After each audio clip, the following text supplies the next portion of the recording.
An hour later, Vincent approached 13 and talked to him in private.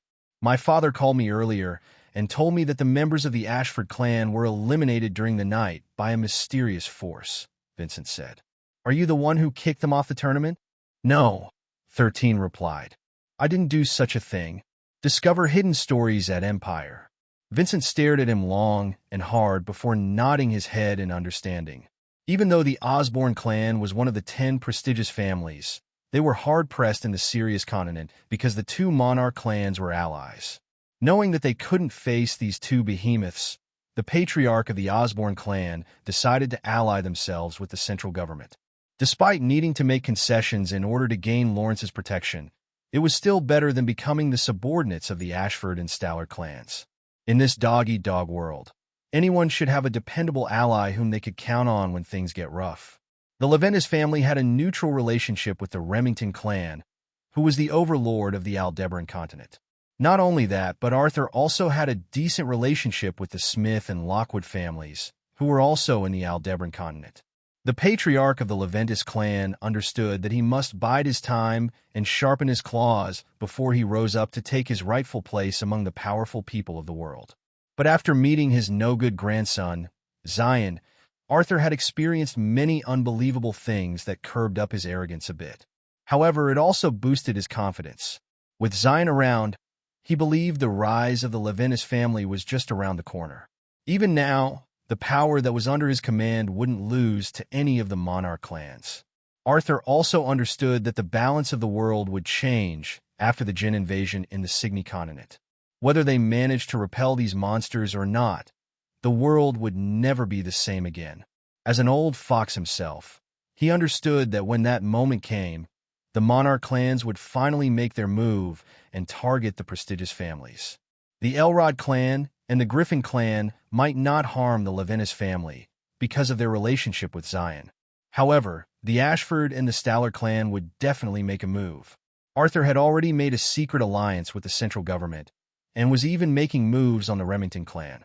13 asked him to propose a mutual cooperation and defense treaty with the Remington clan, as well as the Smith and Lockwood families, in case of any outside forces that would threaten the Aldebaran continent, as well as the families that served as its protectors. Trevor Remington still hadn't made a decision yet, but the Lockwood and Smith families were very interested in this idea. Arthur had a feeling that Trevor wanted to stand on the fence and not participate in any kind of alliance for the time being. But that was fine. Even if Trevor Remington decided to join hands with the Ashford and Stallard clan to eliminate the Leventis family, 13 assured his grandfather that he had nothing to worry about. And Arthur believed him completely. Zion had given him Project Nemo, and this alone was enough to serve as a powerful deterrence against outside forces. If Nautilus was mobilized, they could also eliminate any threats that came from outside the Aldebaran continent. For threats that were already inside the Aldebaran continent, 13 wasn't the least bit worried about them. The teenage boy had already transformed the mountain where his home was located. It was now a powerful fortress that could eliminate even rank 9 monsters without problems.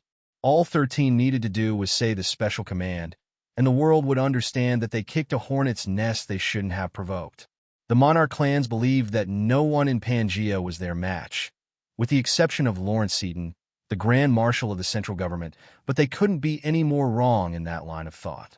13 had not only prepared a contingency plan for such things, but he was also under the protection of the Death Lord, Erasmus, who would be the first to make a move if Zion was ever in danger.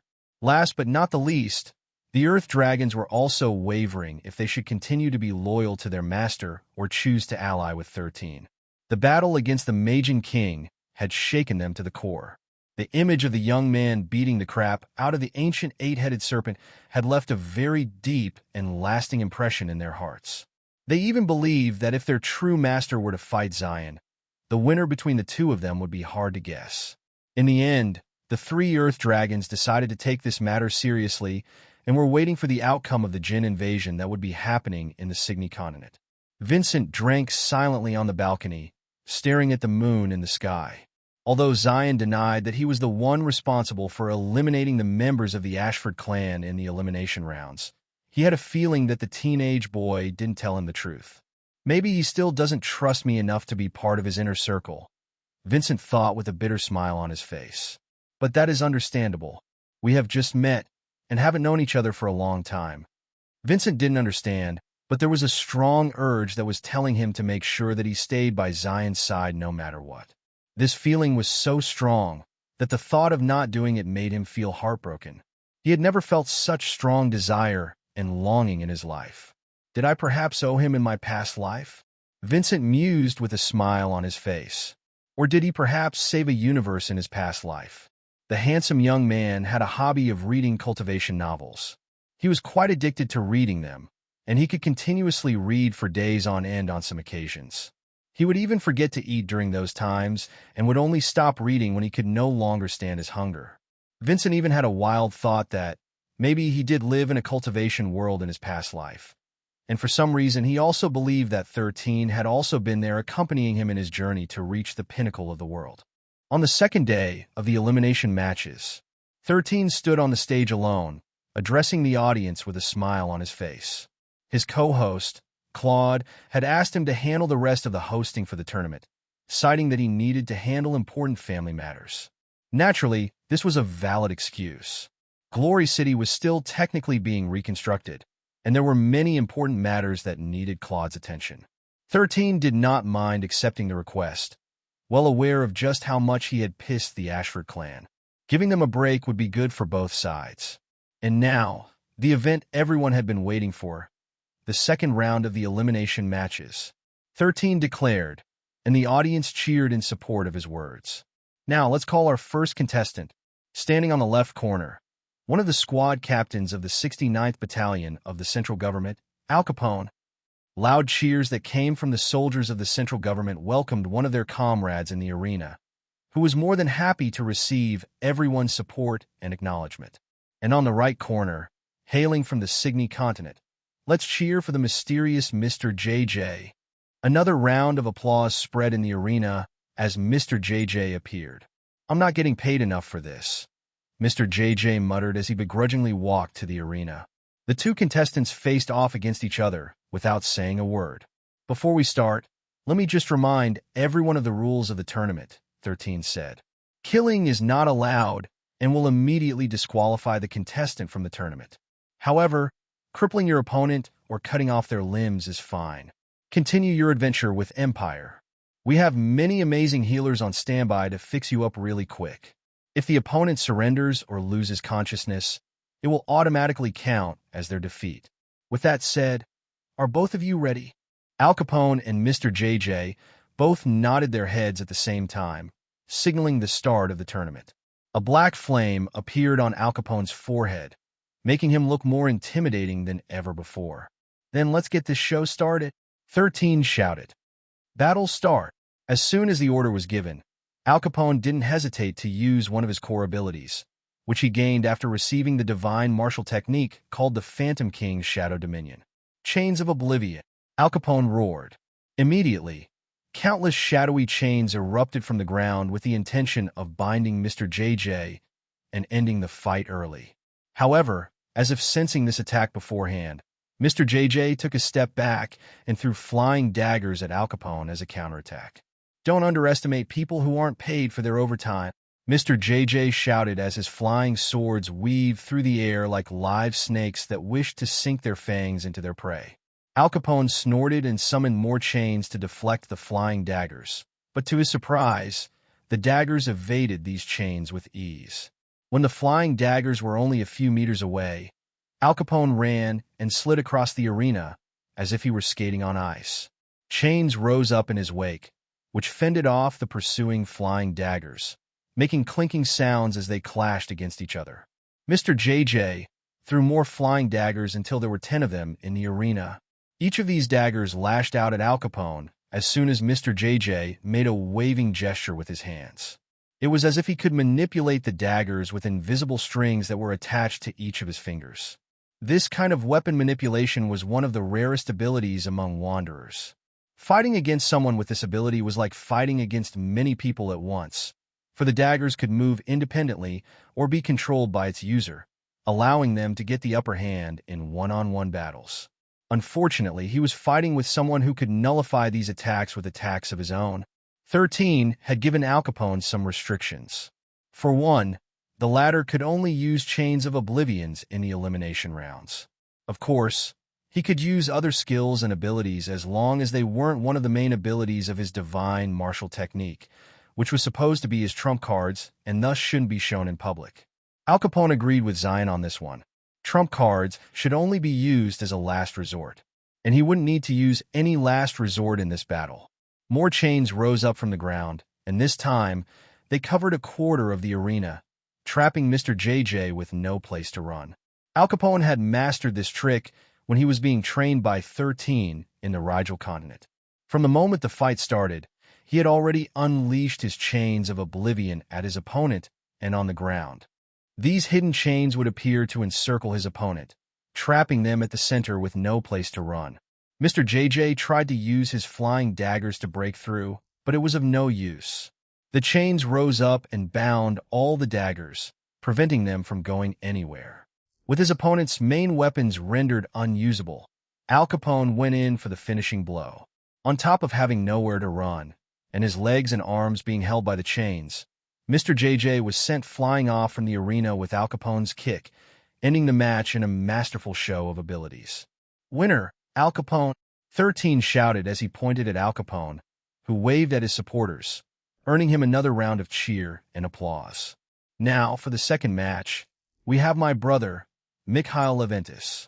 13 raised his hand. The moment Mikhail appeared, a loud cheer erupted in the stands, and if one were to listen closely, the ladies were cheering louder than the guys. Mikhail might be a man of few words, but he was very handsome. He had short blonde hair, and his eyes were as clear as the blue sky above the Colosseum. The young man had many admirers, and there were many ladies who wished to melt his seemingly cold personality, which was a mere facade he had trained over the years due to 13's help. 13 was worried that his brother would be easily manipulated by the ladies, so he taught him to act aloof and say as little words as possible. Only when Mikhail was with his family would he show his real self, which would have melted the hearts of the ladies due to how kind, caring, and affectionate he was. When the cheering died down a bit, 13 introduced Mikhail's opponent. Some of you may have heard his name, but he is known as one of the rising stars of this generation. 13 stated, "Let us all welcome Sam Ting-rong." Cheers once again spread in the arena, but it was not as loud as Mikhail's entrance. Clearly, the crowd had their own favorites. Sam knew that he was the underdog in this match, but he was fine with that. He believed that if he managed to win against the popular Mikhail, his popularity would reach greater heights. "You already know the rules, so I won't repeat them," 13 said. "Now, let the second match begin." Sam immediately charged at Mikhail with the intention of ending the battle in a single strike. Mikhail, on the other hand, stomped his foot on the ground. The moment he did that, the ground under Sam's feet rose up, catching him off guard. He was then propelled in the air, unable to dodge Mikhail's well-timed kick, which sent Sam flying outside of the arena. The battle ended just as quickly as it started. Mikhail then left the arena without a word, making 13 smile faintly. Half a minute later, the audience regained their composure and sent Mikhail off with a round of applause. But when the next competitor arrived at the scene, the cheering was so loud, making 13 almost become momentarily deaf. He could only watch with a bitter smile on his face as his sister's fans cheered nonstop for the coming of their idol. The moment the beautiful young lady stepped into the arena, the cheering exploded like thunder. Shasha was immensely popular, not only with the guys, but also with the girls. There were so many people that were captivated by her beauty and strength, making her one of the most popular among the members of the young generation. She was even in the top 4 Heavenly Beauty rankings, which was an unofficial ranking made by the Simp Club, who had very high standards when it came to beautiful ladies. The 3 other members of that ranking were Erica, Shauna, and Alexandria Griffin, the jewel of the Griffin clan. Despite her tomboyish and fiery personality, Erica was still a beautiful lady who had many admirers. Shauna, who looked pure and innocent, held an irresistible charm that made people want to protect her. As for Alexandria Griffin, she had a noble and gallant air. She was also very charismatic and always stood at the front of battles, leading everyone in battles. Because of this, she was the idol of the ladies who aspired to become strong and courageous in battle. 13 had yet to meet this young lady from the Griffin clan, but he had already seen her pictures. However, 13 wasn't really a good judge for beauties. He had already seen literal goddesses in the past, whose beauty surpassed those of ordinary mortals. Because of this, he was numb when it came to beautiful ladies, which was the reason why he wouldn't bat an eye even when he saw Erica and Shauna without their clothes on. I no longer need to introduce my sister, so let me introduce her opponent instead, 13 said, pointing at the young lady, who had also stepped up into the arena. Let's give a round of applause for Miss Lucy Fair. Some of the audience also cheered for the young lady, whom they found very pitiful to be matched against 13's sister. Shasha's opponent, who was also a young lady, could only scowl at her opponent. Although she was pretty, she was far from matching Shasha's beauty and popularity. Just like how men hated the more handsome, more popular guys, girls also hated those who were more popular and beautiful than them. The only exceptions to the rule were celebrities, actors, and those who were in the entertainment industry. But even they couldn't escape haters. That was just how the world works. Are both of you ready to fight? 13 asked. Ready, Shasha replied. I am ready, Lucy declared. 13 raised his hand and once again declared the start of the battle. Battle start. Lucy waved her hand, and countless paper cranes flew out of her storage bag. I have no grudge against you, but I have to win, Lucy shouted as she used her trump card. Blazing crane assault. The countless paper cranes started to blaze brightly before flying toward Shauna, like phoenixes that wished to burn their target to ashes. Shasha, who was standing perfectly still, coldly watched as the flaming cranes approached her from every direction. They were like missiles that had her completely surrounded with nowhere to run. However, Shasha wasn't worried in the slightest. A loud explosion erupted in the arena, making it tremble. Lucy narrowed her eyes because she didn't know if she managed to defeat her opponent or not. The competition stated that killing wasn't allowed. However, Shasha's strength was known to all, so Lucy didn't dare to hold back in the slightest. However, after witnessing the grand explosion in front of her, she started to feel anxious. With the smoke blocking the view, who knew if she had gone overboard and accidentally killed her opponent? If that were the case, it would definitely not be a good thing on her part. However, before she could continue this line of thought, she felt something cold press against her neck, followed by a melodious voice right by her ear. Do you still want to fight? Shasha asked. She could now appear in her opponent's shadow as long as they were within 20 meters from her. However, she couldn't use this ability consecutively. If only she could use this infinitely, then this skill would completely become a broken ability, allowing Shasha to move unhindered anywhere. Fortunately, she could only use it once every half a minute, and she must time it perfectly. If her opponent went past the range of her skill, it would not take effect, leaving her vulnerable to attacks or abilities that were similar to what Lucy had unleashed against her. Knowing that her opponent had already shown her mercy, Lucy surrendered, ending the match then and there. The fourth one to come up to the arena was Vincent, who was also surprisingly popular in the crowd. His opponent was wearing something similar to what Amazons wear, looking like a warrior who had seen many life and death battles. On our left corner, we have Vincent Osborne, 13 stated, and on our right, we have Ms. Wanda Wren. Just as 13 was about to start the fight, Vincent raised his hand, as if wanting to say something. Can I talk to her for a minute? Vincent asked. There is something I need to tell her. Only if she agrees, 13 replied before glancing at Wanda, who gave a brief nod of agreement. Vincent then approached his opponent and whispered something in her ear. Wanda looked as if she was pondering something before she whispered back in Vincent's ear. The young man nodded, and half a minute later, a devilish smile appeared on Wanda's face. I concede this match, Wanda said, which not only surprised 13, but the audience as well. The Amazoness then walked out of the arena, but before she could leave it completely, she turned around to look at Vincent with a blush. Remember your promise, Wanda said. Vincent nodded. Wait for me in your room tonight. 13 and the audience became speechless because Vincent's words could easily be misinterpreted. Suddenly, a boo erupted from the audience stand, followed by more boos. The teenage boy, who was standing on the stage, glanced at the stands and noticed that all the boos were coming from the boys, who seemed to understand the meaning behind Vincent's words. Vincent, who was now being viewed as scum by these people, just chuckled before leaving the arena with a smile on his face. 13, who had a vague understanding of what transpired earlier, was also very tempted to join the crowd who was currently booing Vincent. The young man only shrugged and walked out of the arena. Since he had made a promise, he would meet up with Wanda tonight and eat some cake, enjoying their time together.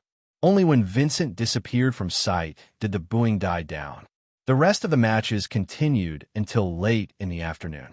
13 was glad that nearly half of the matches were finished, and he hoped that the rest of the matches would also end just as fast the next day.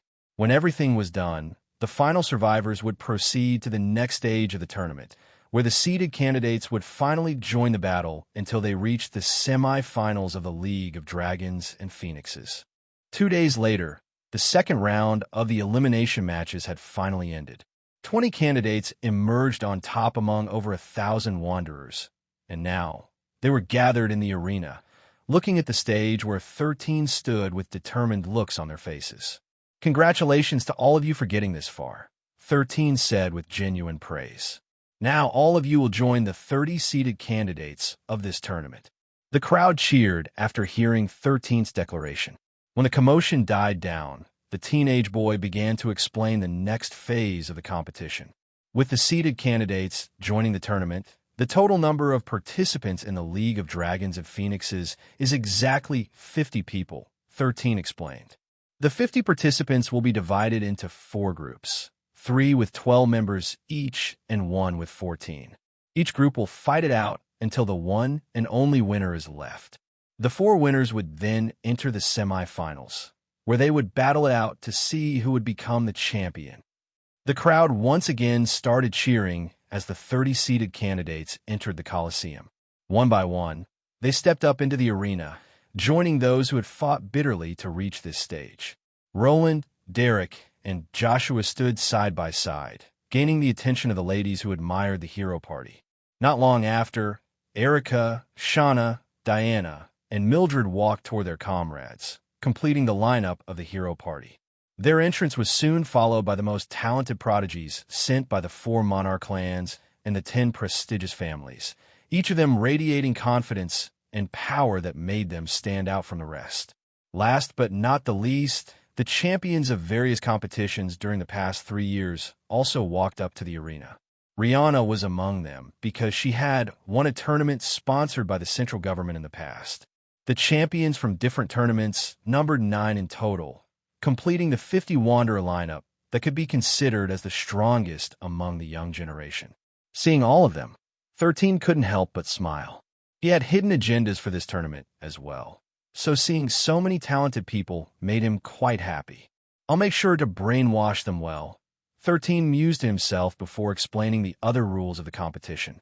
"All of you will draw from the ballot box, which will decide what group you will be in," 13 explained. "You will also receive 1 more number alongside your group number. For example, you drew the ball 4 to 1. This means that you are in group 4, and you will be the first one to fight in the tournament. The one who has the exact same number as you will become your opponent." Easy to understand, right? 13 then made a gesture for the meter-tall ballot box to be pushed into the arena so that the Wanderers could start drawing their number balls. The first one to draw was none other than Clark Ashford, who had been hailed as the strongest Wanderer during the party of the Remington clan, where 13, Mikhail, and their father, Gerald, had attended. However, Mikhail's performance during the party had been quite striking, overshadowing the members of the monarch clans and the prestigious families. Since then, people started viewing Mikhail as the true leader of the young generation instead of Clark, which the latter detested. As far as Clark was concerned, Mikhail was nothing compared to him. Although Mikhail had the surname Leventis, his father had been kicked out of the family and was only clinging to his surname out of desperation. The prodigy of the Ashford clan didn't put anyone who wasn't part of the monarch clans and the prestigious families in his eyes. However, It was uncontrollable for him to notice Mikhail after being compared to the latter almost every time, to the point that he was starting to get very irritated by it. Because of this, he wished that he and Mikhail would be matched in the tournament, giving him the opportunity to finally settle things with the latter and make everyone understand that he was still the strongest member of his generation. The ball Clark drew had the number 1-1. This meant that he was in the first group and the first to fight in the tournament. The young man found this matchup very much to his liking. Since he would be the first one to fight, he would be able to be in the limelight first before everyone else. Clark then placed the ball on the machine beside the ballot box, which would show everyone in the arena which group he would be placed. The giant LCD screen revealed Clark's face and the number he drew. A moment later, the image of the LCD screen changed, and Clark's name appeared on the bracket of the first group. After Clark finished his draw, the other Wanderers no longer held back and started to draw the balls from the box as well. One by one, their faces appeared on the LCD screen, as well as the number that they drew for the tournament. Soon, the branches of the different groups were slowly filled up. 13, who was watching this scene, laughed internally. Of course, he had also rigged the matches of this fight. However, this only worked in the first few matches.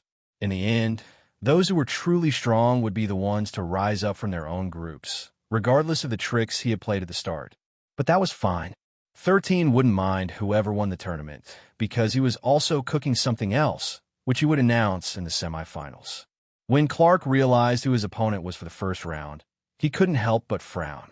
He was matched against someone who could pose a serious threat to his road to the semifinals. Roland, who was holding the ball with the numbers 1-1 on them, glanced at Clark Ashford with a calm expression on his face. When 13 rigged the ballot box with his rune magic, he made sure that the prodigy of the Ashford clan would face Roland in the first match. When everyone realized that Clark and Roland would be fighting, looks of surprise appeared on their faces. However, this was soon replaced by excitement. Claude, who was looking at the LCD screen, frowned. Just like Clark, he understood that Roland posed a serious threat to their success in the tournament. Contrary to them, 13 was gloating internally because his strategy was perfect. Whether it was Clark or Roland who would be eliminated first, it didn't change the fact that one of the thorns that threatened his siblings would be taken out of the picture regardless of the outcome. After the drawing of ballots had ended, 13 looked at the lineup on the LCD screen in front of him. Mikhail was in Group 2, while Shasha was in Group 3. Erica and Shauna were both in Group 4. It was inevitable for his people to end up fighting each other, so all he could do was make sure that they were properly placed in groups where they would have some advantage. Christopher and Colbert were in Group 2, while Al Capone and his mafia members were in Group 3. His squad captains were in Group 4, and they were matched up against the prodigies of the monarch clans and prestigious families. Believing that Al Capone and the others wouldn't be able to exert their full might if they fought against the friends that they had trained with in the Rigel continent, 13 rigged it so that they wouldn't have to eliminate each other in the opening matches. After that, it was all up to their luck on who they would face in the next round of the tournament. That was the only thing that 13 could do for them. The teenage boy then glanced at Roland, who was looking at the LCD screen with a determined look on his face. Since he was up against Clark Ashford, their match would certainly draw a lot of attention. I'm sure the Ashford clan will play some tricks for this matchup, 13 thought. I just wonder if it's going to work. For 13, Roland's fight against Clark would not be fought fair and square. There is a possibility that the Ashford clan would drug the leader of the hero party by spiking his drink or spraying a scent that would weaken him during the time of their match. He had no intention of stopping such things from happening, surmising that this would serve as a lesson to Roland in the future. During their training in the Rigel continent, 13 repeatedly told him that only the strong could afford to fight fair and square. You're not strong, Roland, 13 had said to him straight up. I'm stronger than you, and even then, I still use every trick in the book to win. If you want to overcome someone like me, then become strong enough to shrug off these tricks. Perhaps, by then, you'll get a chance to win against me. But don't dream too much, okay? You won't win against me no matter what. Roland merely scoffed at 13 back then and told him that he would definitely beat him in the future. The leader of the hero party had already treated 13 as his rival, so he would do his best to surpass Zion no matter what. I wonder if his plot armor will kick in at the last minute, 13 mused. Heroes were loved by fate, so when they were close to losing, they would suddenly awaken some kind of power that would help them overcome all obstacles that stood in their way. 13, and those who were knowledgeable about such matters called that plot armor. This was also the reason why he was very curious about who would remain standing at the end between Clark and Roland. 13 had already determined that Clark was a villain and that Roland was a hero. However, when villains faced off against heroes, they would automatically win. Sometimes, the villains would win, gaining some of the power of fate that was exclusive only to heroes. The villains who succeeded in beating heroes were called supervillains. They were no longer first-rate, second-rate, or third-rate villains. They would stand at the apex of villainy and become a force that not even heroes could easily defeat. After all the matches were displayed, 13 told everyone to come back in 2 days because that was the time when the first matches from each group would be held in the arena. 13 didn't go to the Summers residence and instead stayed at the property of the Levinas family in Glory City. After pulling some strings, he got a construction company to build a house on the empty lot, which only took them a month to finish. 13 had already bought furniture and used his squad captains as manual laborers who did the heavy lifting or interior designers. Mikhail and Shasha also moved into this residence, where they would stay during the remainder of the tournament. Guard from the Levinas family had already been stationed in place and were all ordered to protect Zion and his siblings 24 hours a day, 7 days a week with their lives. Erica and Sherry also decided to stay in the Levinas house, which didn't surprise anyone. The two ladies followed Zion wherever he went, and since he had already shared many of his secrets with them, including Rocky and his mobile fortress, the teenage boy didn't mind having them around. This was especially true at night, because the number of times that he suffered from nightmares drastically decreased whenever Erica and Sherry slept with him on the same bed. Headquarters of the central government. You will not leave the headquarters before your match against Clark Ashford, Tristan said in a serious tone. As long as you are here, the Ashford clan's influence and dirty tricks will not reach you. I will also be here, and I will personally deliver your food and drinks to ensure that none of them will be tampered with. So don't drink or eat anything given to you by anyone else, okay? While we have done everything in our power to prevent spies and special agents from infiltrating the core members of the central government, I wouldn't put it past those monarch clans to have their people worm their way in. Roland nodded in understanding. Will they really try to fight dirty against me? Yes, Tristan replied. You're still young, Roland.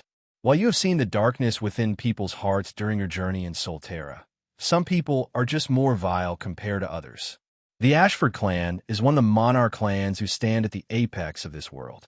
For them, their names, influence, and standing in Solterra are very important. As such, they would use anyone and anything as stepping stones to make them reach greater heights. Right now, you are that stepping stone. After suffering a blow to their fame when they failed to protect Glory City from the monster outbreak, they're desperately looking for something that could help them regain their reputation. You are a very special wanderer whom many people admire and aspire to become. If Clark manages to win against you, then their family would regain some prestige, making people forget their earlier mishap. Roland frowned, but he also understood what the field marshal was talking about. Don't worry, sir, Roland replied. I will not allow them to use me as a stepping stone. The field marshal smiled and patted the young man's shoulder. That's the spirit, Tristan said with satisfaction. After giving Roland a few more pointers, the field marshal finally left the room, leaving the young man behind. Roland sighed as soon as his superior officer left the room and thought of the teenage boy who had trained him in the Rigel continent. In the face of absolute strength, all tricks are meaningless, Roland muttered. Zion, just wait for me. I will not become anyone's stepping stone. I will use them as my stepping stone instead, so I can reach you. The young man then lay down on the bed and closed his eyes. 2 days from now, he would be fighting in the arena where almost everyone in the world, including his rival, would be watching his performance and see whether he could win against the prodigy of the Ashford clan, who was considered as the strongest wanderer in their generation.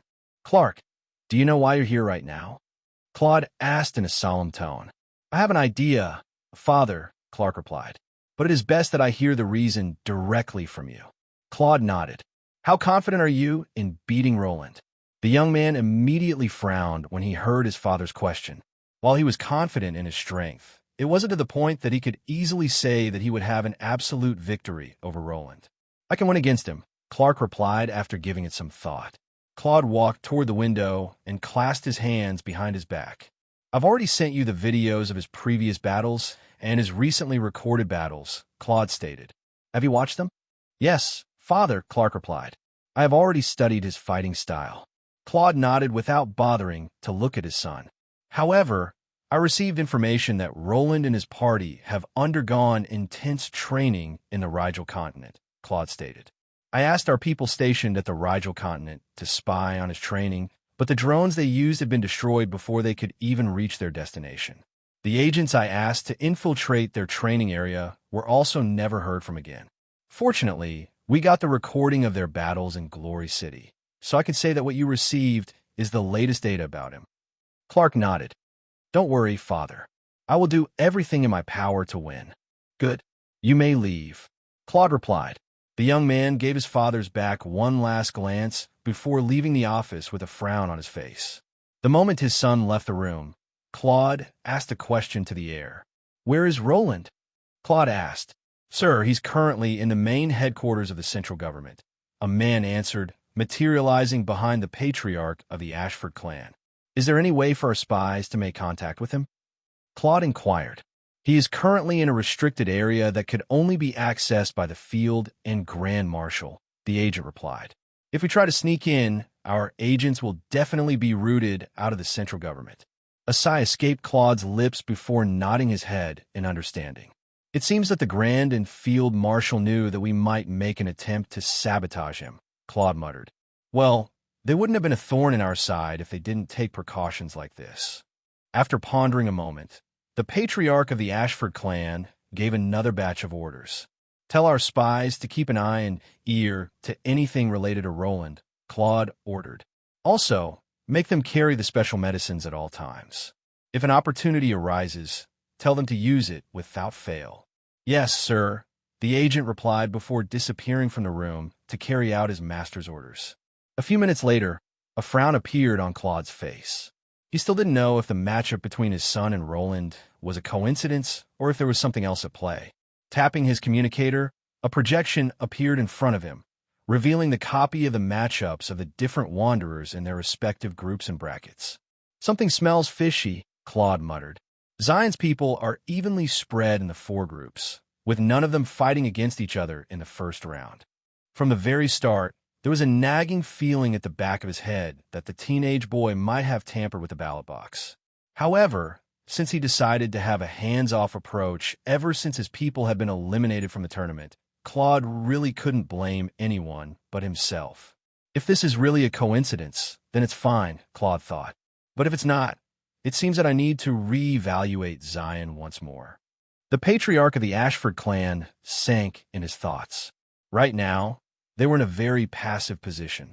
If only Clark could secure a win against Roland, then their clan would once again regain some momentum in the tournament. What is it? Zion asked in a grumpy tone as he raised his communicator near his lips.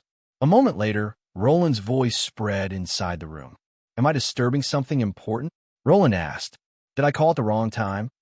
13 blinked once then twice before glancing at Erica's bosom, where his head was resting peacefully a few minutes ago. Sherry was hugging him from behind, and the three of them were sleeping together on the bed. Thinking that the call might be important, he subconsciously answered it, only to hear Roland's voice on the other side. It's almost midnight, 13 replied. You tell me if you called at the wrong time or not. An awkward chuckle responded on the other side of the line. Of course, Roland knew that he called at the wrong time, but he was unable to sleep and was feeling restless. I'm just wondering if you can give me some advice for my battle tomorrow? Roland inquired. Don't eat and drink stuff from strangers, 13 replied in a heartbeat. Also, wear a hazmat suit so that you will be 100% safe from airborne stuff that might make you weak during your battle. I can understand the part when I must not eat and drink stuff given to me by strangers, Roland replied.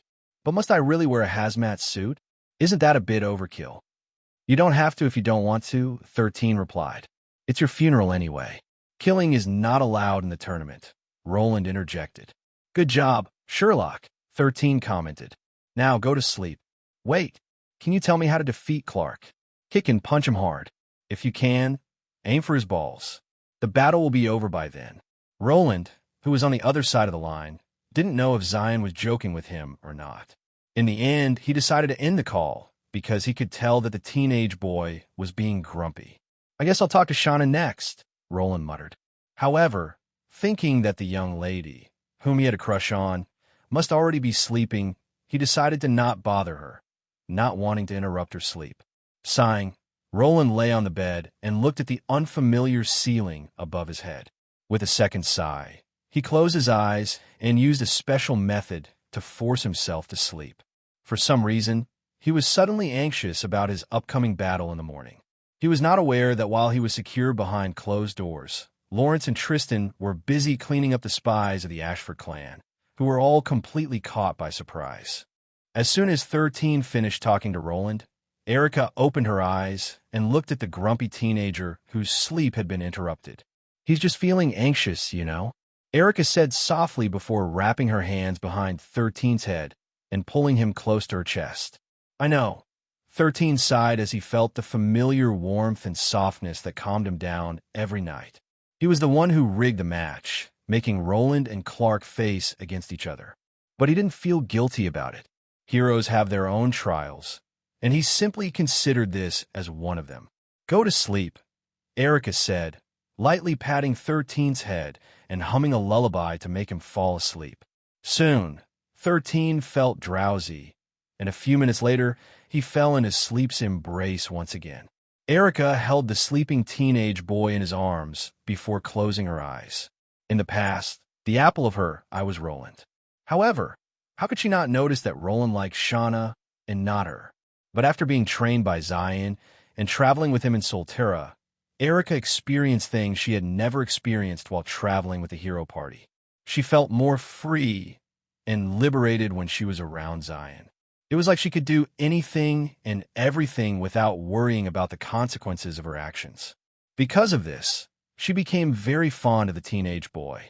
However, she didn't know if what she was feeling was love or not. To a certain extent, she still liked Roland, but it wasn't as strong as she used to feel in the past. She would no longer feel jealous whenever he talked to Shauna, Diana, Mildred, or with other girls. Back then, the feeling of jealousy was so strong that it made her feel helpless. Only after meeting Zion did this feeling subside, and she was now able to get her feelings under her control. After making sure that the teenage boy was in deep sleep, the young lady planted a kiss on his head before closing her eyes to sleep. Although she was still unsure of her true feelings, she was certain of one thing. She wished to keep holding on to the person in her arms and make sure that he would no longer have any nightmares at night. It had been an hour since the sun rose. Sensing someone entering his room, Roland abruptly opened his eyes. He then summoned his weapon, ready to strike the intruder, when he realized that the person in question was none other than the field marshal of the central government, Tristan. Very good. Tristan nodded in satisfaction. Having your guard up at all times is a good thing. Good morning, sir. Roland greeted his superior officer and hurriedly stored his sword inside his dimensional storage. Good morning. Tristan eyed Roland from head to foot before smiling faintly. Did you sleep well? I wasn't able to sleep until midnight, sir, Roland replied. He didn't bother explaining that he had to knock himself out to ensure that he'd be able to get some rest before his match. Thinking that nothing was out of place, Tristan nodded and made a gesture on the tray of food on the table. Eat first, then take a shower, Tristan said. After that, wear comfortable clothes and this as well. Tristan took out a hazmat suit from his storage ring and placed it on top of the bed. Seeing the suit, Roland almost choked on his saliva because he had just talked about this matter with Zion last night. Little did he know that before 13 went back to sleep a few hours ago, he sent a message to Tristan and asked him to make Roland wear a hazmat suit on the way to the venue. This was his revenge for waking him up in the middle of his peaceful sleep. Sir, people would laugh at me if I wore that to the Colosseum, Roland replied. He was the face of the hero party, and he believed that wearing a hazmat suit on his way to the Colosseum would make him lose some face. Don't underestimate the Ashford clan, Tristan said in a solemn tone. They will not hesitate to use any methods to win. You might think you have an idea of what they can do, but sadly, you don't. Tristan was very clear about how clean the Monarch clans looked on the surface despite being dirtier than sewage water behind closed doors. He wouldn't put it past the Ashford clan to make a move at every opportunity that they could get. A day ago, they had captured over a dozen spies from the Ashford clan who attempted to gather information about Roland in subtle ways. Fortunately, they had already prepared for this kind of subtle interrogation, so the moment they identified these people, they didn't hesitate and captured them. They would rather capture the innocent than let any of the spies go. After using special methods, they found out that 4 of the people they captured weren't spies of the Ashford clan. Regardless, they were still spies, albeit from different clans, so it was still a good haul for them. Seeing how serious the field marshal's gaze was, Roland couldn't help but look at the hazmat suit on the bed before heaving a sigh. Don't worry. We will say that you just came from a special mission where you fought a Magian that emitted strong radioactivity from its body. Tristan patted the young man's shoulder. However, if you really don't want to wear it, at least wear this specialized respirator mask I prepared. After seeing the respirator mask, Roland didn't hesitate and chose it over the hazmat suit. Tristan chuckled after seeing the young man's reaction because this was also part of the message that Zion had sent him last night. 2 hours later, the two rode a helicopter to head to the venue. When they arrived at the Colosseum, they didn't enter it right away. Instead, they went inside a customized van normally meant for celebrities. Roland sat on the soft couch and looked at the time on his communicator. There were still 2 hours before the start of his match with Clark. Frankly, he wanted to get it over with so that he would no longer feel anxious about the match. Clark, who was now inside the VIP room inside the Colosseum, sat cross-legged on the floor, meditating before the fight started. He had reviewed the footage of Roland's battles and committed the other party's mannerisms and fighting style to his memory. Although he looked calm on the surface, he was actually feeling a lot of pressure because the honor and dignity of his family were at stake. The young man wished that he wouldn't have to use his trump card in this battle because he intended to save it for the finals. While Roland and Clark were doing their last-minute preparations, the subtle battle between the Ashford clan and the Central government was still happening behind the scenes. As for 13, he was also on his way to the Colosseum alongside his entourage. He was probably the most excited about the outcome of this match because, depending on the result, he might need to adjust his plans in the future. Ladies and gentlemen, the time you've been waiting for has finally come. 13 shouted. The great battle between 2 prodigies of the young generation is about to start.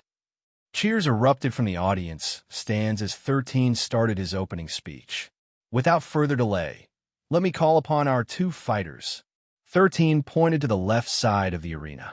Not only is he the leader of the hero party, but he's also known for his volunteer work during his free time. He is the idol of the masses, the heartthrob of the ladies, the protector of the weak, the champion of wanderers. The 13 continuously spouted over a dozen more worthy titles, making Roland, who was wearing a respirator mask as he stood in the hallway, feel his cheeks burn from embarrassment, thinking that Zion was glorifying him more than he deserved. Finally, after finishing his spiel, the teenage boy raised his hand and voice to the limit. Please welcome Roland Dulac. A thunderous cheering erupted, making Roland feel like the Colosseum trembled for a brief moment. Taking a deep breath, he took off the respirator mask from his face and stepped into the light, allowing everyone to see him. Whoa! Roland raised his hand and waved at the spectators with a faint smile on his face. He was already used to this kind of event because he and his party symbolized hope. Even after standing in the arena, the cheering still didn't stop, forcing 13 to raise a cue card, which was displayed on the giant LCD screen. Stop cheering. Those were the 2 words that were written on the cue card, making people laugh the moment they saw it. After watching 13 host the event for the past few days, they were already used to his antics, so they found his cue card quite amusing. Even so, it worked, and the cheering slowly died down, allowing the teenage boy to once again speak. And now, we call upon the warrior, who was hailed as one of the strongest members of the young generation. Let's cheer for her. What's his name again? Clark, who was about to step into the light, almost stumbled after hearing the teenage boy's words, and his face turned beet red. It was one thing for Zion to not give him the same introduction he had given Roland earlier. That was fine in itself, but the fact that the young man purposely forgot his name made Clark glare hatefully at the teenage boy, who was currently scratching his head as if truly trying to remember who Roland's opponent was. Claude, who was watching this from the VIP seats, couldn't help but smash his fist on the armrest of his chair. This brat really takes his antics too far, Claude thought in anger. The audience couldn't help but chuckle after hearing Zion's words. How could the host possibly forget the names of the two people who would be fighting in today's event? The spectators treated it as a form of entertainment, with some of them even chanting the name Clark, Clark, Clark, over and over again. Suddenly, two Pocopocos descended from the sky and landed deftly on Zion's left and right shoulder. Roland's opponent is called Clark Kent, Pika said to the microphone that was in 13's hands. He's really strong, you know. Clark Kent, if he really joins this competition, everyone should just roll over and surrender. 13 shook his head to deny Pika's statement. I think it's Clark Lark, Pico commented. You know the bird? You're a bird too, you know? Indeed. Maybe Clark is our distant cousin. The audience erupted in another round of laughter, finding the two ugly birds quite cute. Wanderers recognized the two birds as Pocopocos, who were notorious for cursing and spouting utter nonsense when talking to people. Since they looked small like babies, they assumed that 13 caught them while they were young and trained them to speak like parrots. Knowing that Claude and Clark might pop a nerve if he continued with his teasing, 13 once again pointed at the right side of the arena. Please welcome the strongest prodigy of the Ashford clan and one of the most powerful wanderers of this generation. Make way for Clark Ashford. Cheers once again spread in the arena, but compared to Roland, it was very lacking. Clark stepped forward with a calm expression on his face, but deep inside, he was seething in anger. I'll shut you all up, especially you, Zion Leventis, after I'm done with Roland. Clark vowed as he used all the willpower in his body to stop himself from glaring at the teenage boy, who was looking at him with a faint smile. The moment he stepped into the arena, he focused his gaze on Roland, who was standing several meters away from him. The two combatants sized each other up as if trying to discern how strong their opponent was. Knowing that the two were already raring to fight, 13 explained the rules of the tournament. Killing is not allowed and will immediately disqualify the contestant from the tournament. However, crippling your opponent or cutting off their limbs is fine, 13 explained. If your opponent surrenders or loses consciousness, it will automatically count as their defeat. Make sure to cease fighting once that happens. The teenage boy glanced at the two older boys before asking them if they were ready. I'm ready, Roland said. I'm ready, Clark declared with confidence. As soon as the two combatants gave their affirmations, 13 raised his hand to officially start the match. Battle start. The moment the signal was given, Roland and Clark shot out at the same time. A few seconds later, the sound of two swords colliding reverberated in the surroundings. The two fighters exchanged dozens of blows. Even with 13's trained eye, he couldn't see who had the advantage since the two were obviously only testing the waters first.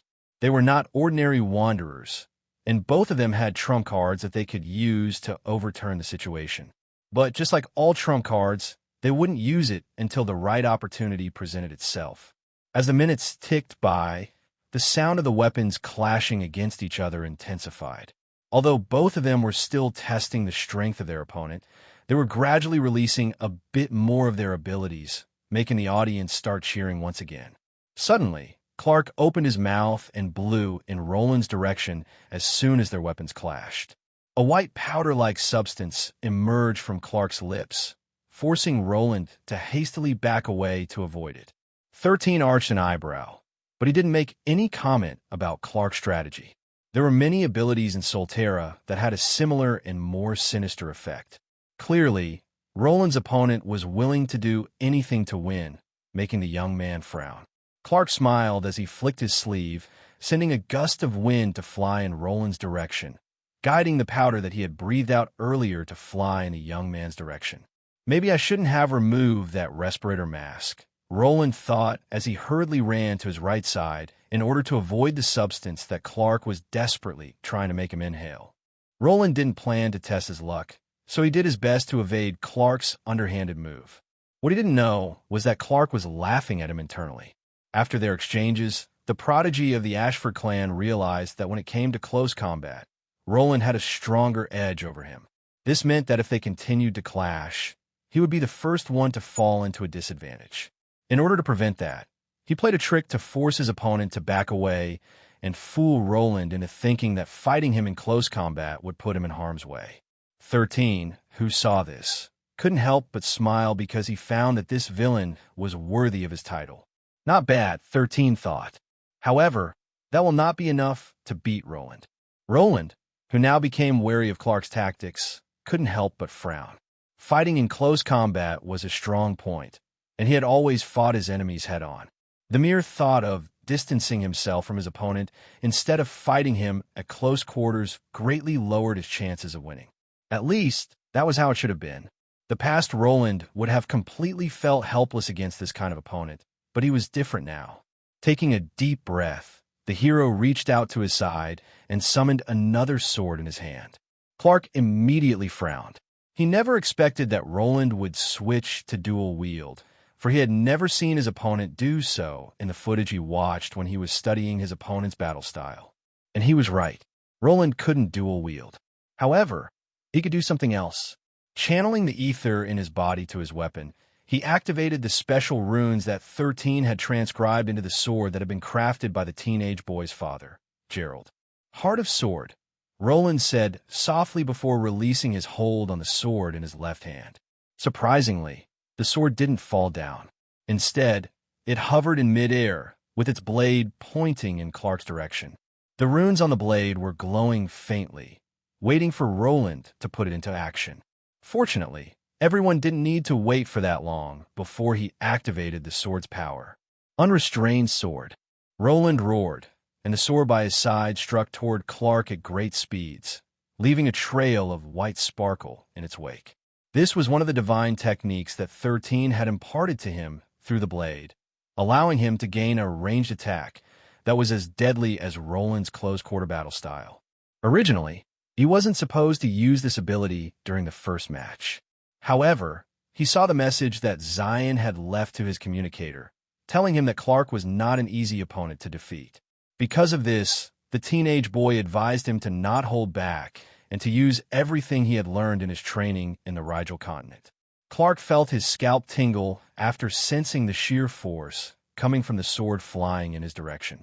When the blade was only a few meters away from him, the young man gritted his teeth, and his body blurred for a brief moment. The sword then passed through Clark's body as if it was passing through the body of a ghost, not harming the young man in the slightest. Just like Roland, this was one of the secret abilities that Clark didn't intend to show to anyone. He knew that if he timed this ability perfectly, he could deal a devastating blow to his enemy, catching them by surprise. Unfortunately, he was forced to use it because if he didn't, the sword would have stabbed his chest. Although it wasn't aimed at his vital part, it would still deal serious injury to him, which he didn't want to happen this early in their battle. Roland was also surprised because he expected his trump card to end the battle with a single strike. It seemed that his opponent was truly slippery like an eel. Moving his hand to control the sword, Roland made it turn around to attack his opponent from behind. At that moment, Clark snorted and summoned a red shield. He didn't summon the shield to block Roland's attack. He summoned it to deflect it. A spark emerged from the surface of the shield as Roland's sword scratched its surface. After that attack ended, Clark stomped his foot, and a gray mist erupted outward, lowering the visibility in the arena drastically. In order to protect the audience from stray attacks, a barrier had been erected around the arena, making sure that nothing dangerous would reach the stands, where the spectators were watching the battle. Because of this, the gray mist didn't expand outside of the arena and was compressed inside of it. Roland immediately understood that Clark was lowering the visibility so that he wouldn't be able to attack him with his flying sword, which was now hovering by his side. "I'm liking this guy more and more," 13 chuckled internally. A glint of amusement appeared in his eyes because he could see that Clark was going all in to win his fight against Roland. He couldn't hate such a person because this was more like his style of fighting. Roland, who could only see up to a meter around him, raised his guard and extended his senses. He was certain that Clark would use this smoke screen to attack him from his blind spot, catching him by surprise. Roland took a deep breath before closing his eyes. He then extended his senses outward, standing very still and feeling everything in his surroundings. 13 told him that there would be battles where he wouldn't be able to use his vision to his advantage. Because of this, 13 tried to train him to overcome this weakness. Unfortunately, Roland was a slow learner in this regard. His vision was very sharp and clear, which allowed him to see better than ordinary humans. But this had also become his weakness. He relied too much on his vision, so whenever it became useless, Roland would find himself in a very passive situation. Despite being a slow learner, 13 still managed to teach him the basics, giving him some faint hope in his current situation.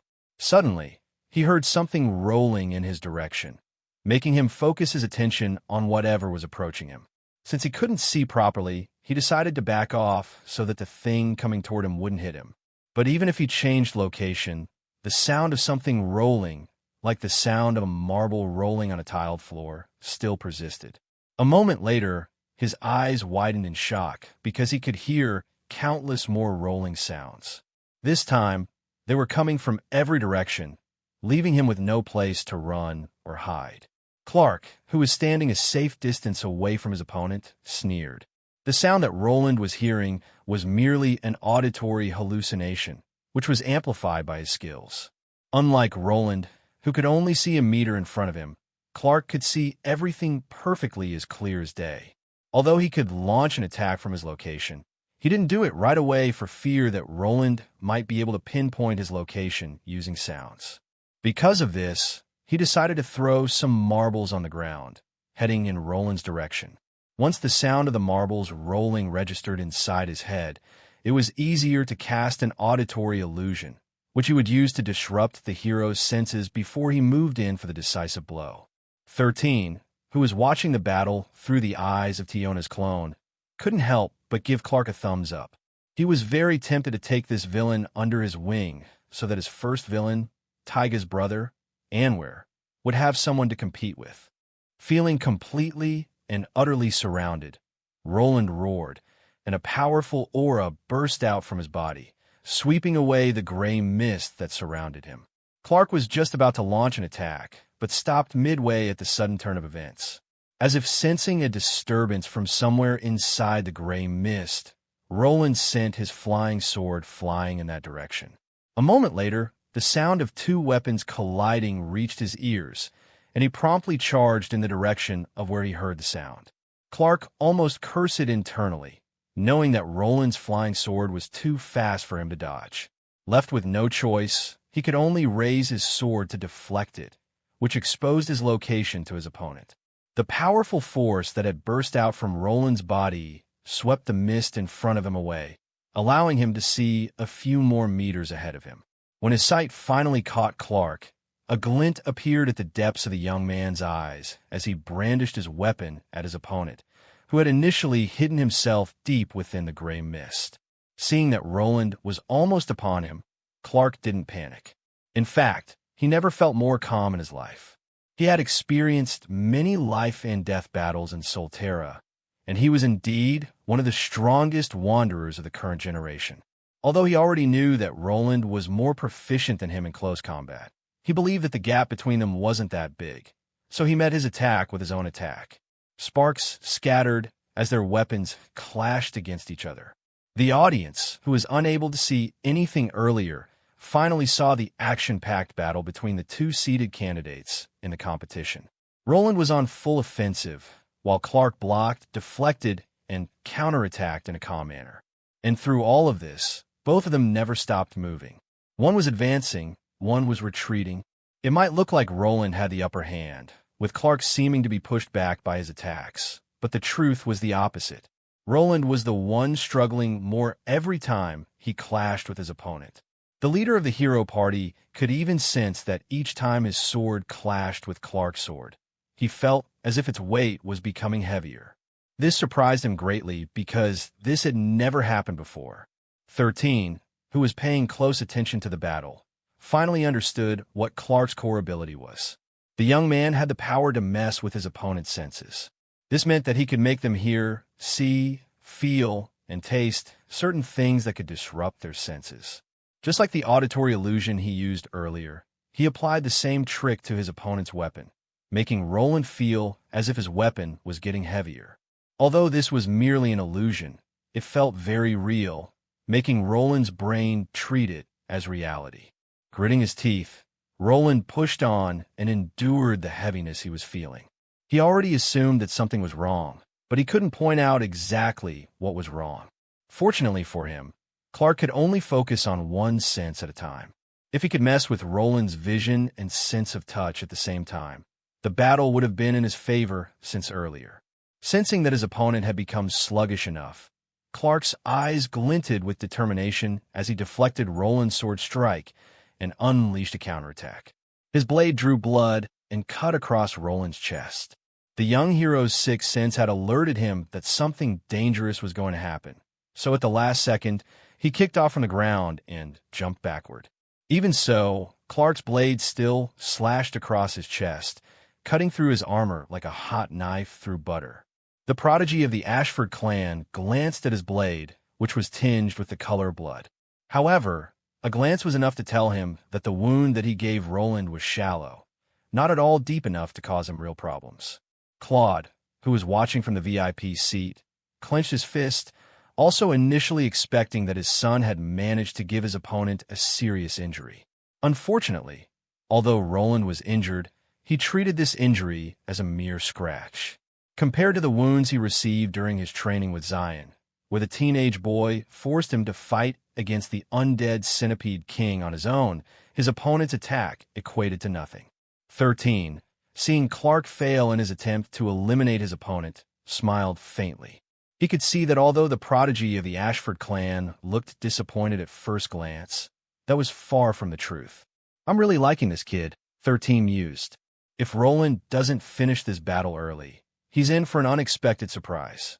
13 already labeled Clark as someone who didn't do things half-heartedly and who made sure that he would gain the advantage in everything that he did. It was also at this moment that the teenage boy truly acknowledged the young scion of the Ashford clan as someone worthy of his title as one of the strongest in their current generation. In the arena, the initially disappointed Clark once again prepared to attack his opponent. "I just need to stall for a few minutes," Clark thought, narrowing his eyes. "If I can do that, I can win."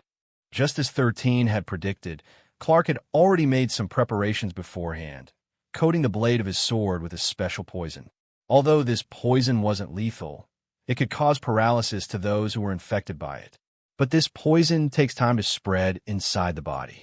The more that person moved, the faster the poison would spread, and the faster the paralysis would take effect.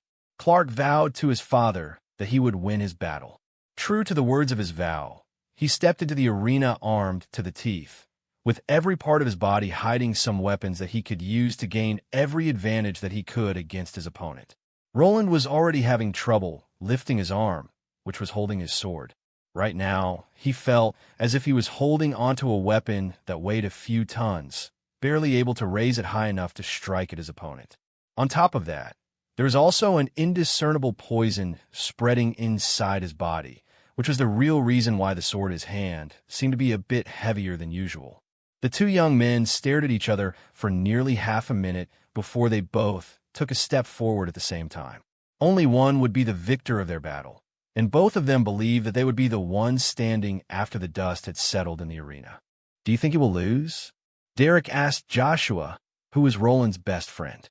"He won't," Joshua replied in a heartbeat. But despite his fast response, there was a tinge of uncertainty in his voice. The reason why he wanted Roland to win was because he knew his best friend from the ground up. He knew how strong Roland was. This meant that if Clark could defeat him, Then Clark must be stronger, the mere thought of which made Joshua feel incredibly anxious.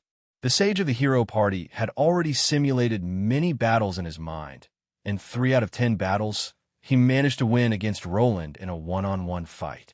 Because of this, he was very confident that if they really fought against each other, he still had a chance to win.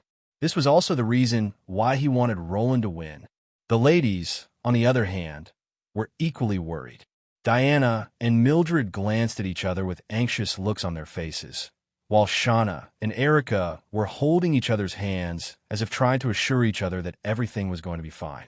They were all comrades, so they wanted nothing more than to see Roland emerge victorious in his fight against Clark. A few minutes later, Roland's sword made a clunking sound as it fell to the ground. It had become so heavy that Roland had no choice but to let it go, or else it would cause his downfall. His vision was also getting a bit blurry, because Clark had shifted from messing with his sense of touch to messing with his vision. The scion of the Ashford clan already knew that the poison had already spread enough to make Roland feel as if his entire body was heavy as lead. As such, he no longer needed to continue casting this illusion on him and shifted his focus to his opponent's vision, which made things more difficult for Roland. 13, who was currently sitting on a chair on the stage, was drinking some fruit juice with Pika and Pico. He knew that this battle would be ending very soon. "You fought well," Clark said, "but there is always someone stronger than you." "I know that there is someone stronger than me," Roland replied, "but that person is not you." The only person whom he would acknowledge stronger than him was Zion, no one else. He could admit to being defeated by Zion, but he wouldn't admit to getting defeated by others. The young man even glanced at the stage for a brief moment to look at the teenage boy, who seemed to be enjoying the show. Clark also gave Zion a sidelong glance before shifting his attention to his opponent, who was on the brink of collapse. However, he didn't intend to lower his guard. He knew that the most dangerous time for any creature was when they were most desperate. Even a corner mouse would bite back. Knowing that principle, he would never lower his guard even when his opponent seemed like he would collapse at any moment. Clark stomped his foot, and gray mists once again spread outward, covering the entire arena. This made the spectators groan because they wouldn't be able to see what was going to happen next. "Finish him," Claude muttered under his breath as he looked at the arena that was being covered by gray mist. "Secure victory for our clan." On the other hand, 13 narrowed his gaze as he watched the battle. At times like this, the plot armor of heroes kicks in, 13 thought. This cheater, in the end, the one whom 13 truly wanted to win was Clark instead of Roland. Although he trained Roland to become more powerful, in his eyes, the young man had yet to suffer any hard setbacks in his life. He wanted Clark to be that person to teach him a lesson that would make him understand that all was fair in love and war. Being righteous and fighting fair was good and all, but only those who were truly strong could back up this attitude. If one didn't have the strength to support this mindset, then it would be best to not think that everyone would fight according to your rules. The sound of weapons clashing could be heard from within the gray mist. Although Roland had already discarded his sword, the flying sword hovered around him, deflecting the throwing knives that Clark was using from a distance. The scion of the Ashford clan was baiting Roland to make his weapon fly in his direction. The moment he did that, Clark would finally go for the kill, ending this battle once and for all. But what he planned to do didn't happen. Something else happened instead, which caught him completely by surprise. His flying daggers landed on Roland's body, embedding themselves deep in his flesh. Clark hadn't aimed for any vital parts, but the places where he aimed were critical locations, which would definitely hurt and make his opponent feel a world of pain. Roland, who had been hit, fell on his back and lay on the ground, unmoving. Clark observed his opponent and wondered if he had accidentally killed Roland. The young man frowned and moved closer to get a better look. Once he confirmed that Roland wasn't dead and had merely fallen unconscious, he would immediately disperse the gray mist so that he could immediately seek medical help. When he was only a few meters away from the young man, Roland's closed eyes suddenly opened. Roland's eyes shone golden, making Clark feel that something bad was going to happen. He immediately backed away, but just as he thought he had safely distanced himself from his opponent, Roland had propped himself up from the ground and glanced in his direction. A moment later, the young man vanished from where he stood and reappeared right in front of Clark. Clark was caught by surprise, but he still managed to regain his composure in the blink of an eye and slash his sword in front of him. His reaction was fairly quick, but his eyes widened in shock at the outcome that he didn't foresee. Roland caught the blade of Clark's sword between his thumb and index finger. 13, who was watching this from the stage, clicked his tongue in annoyance before muttering under his breath. Cheater. Clark might not know what was happening, but how could 13 not know? He had seen it countless times in the past, and this was the one thing that he hated about heroes.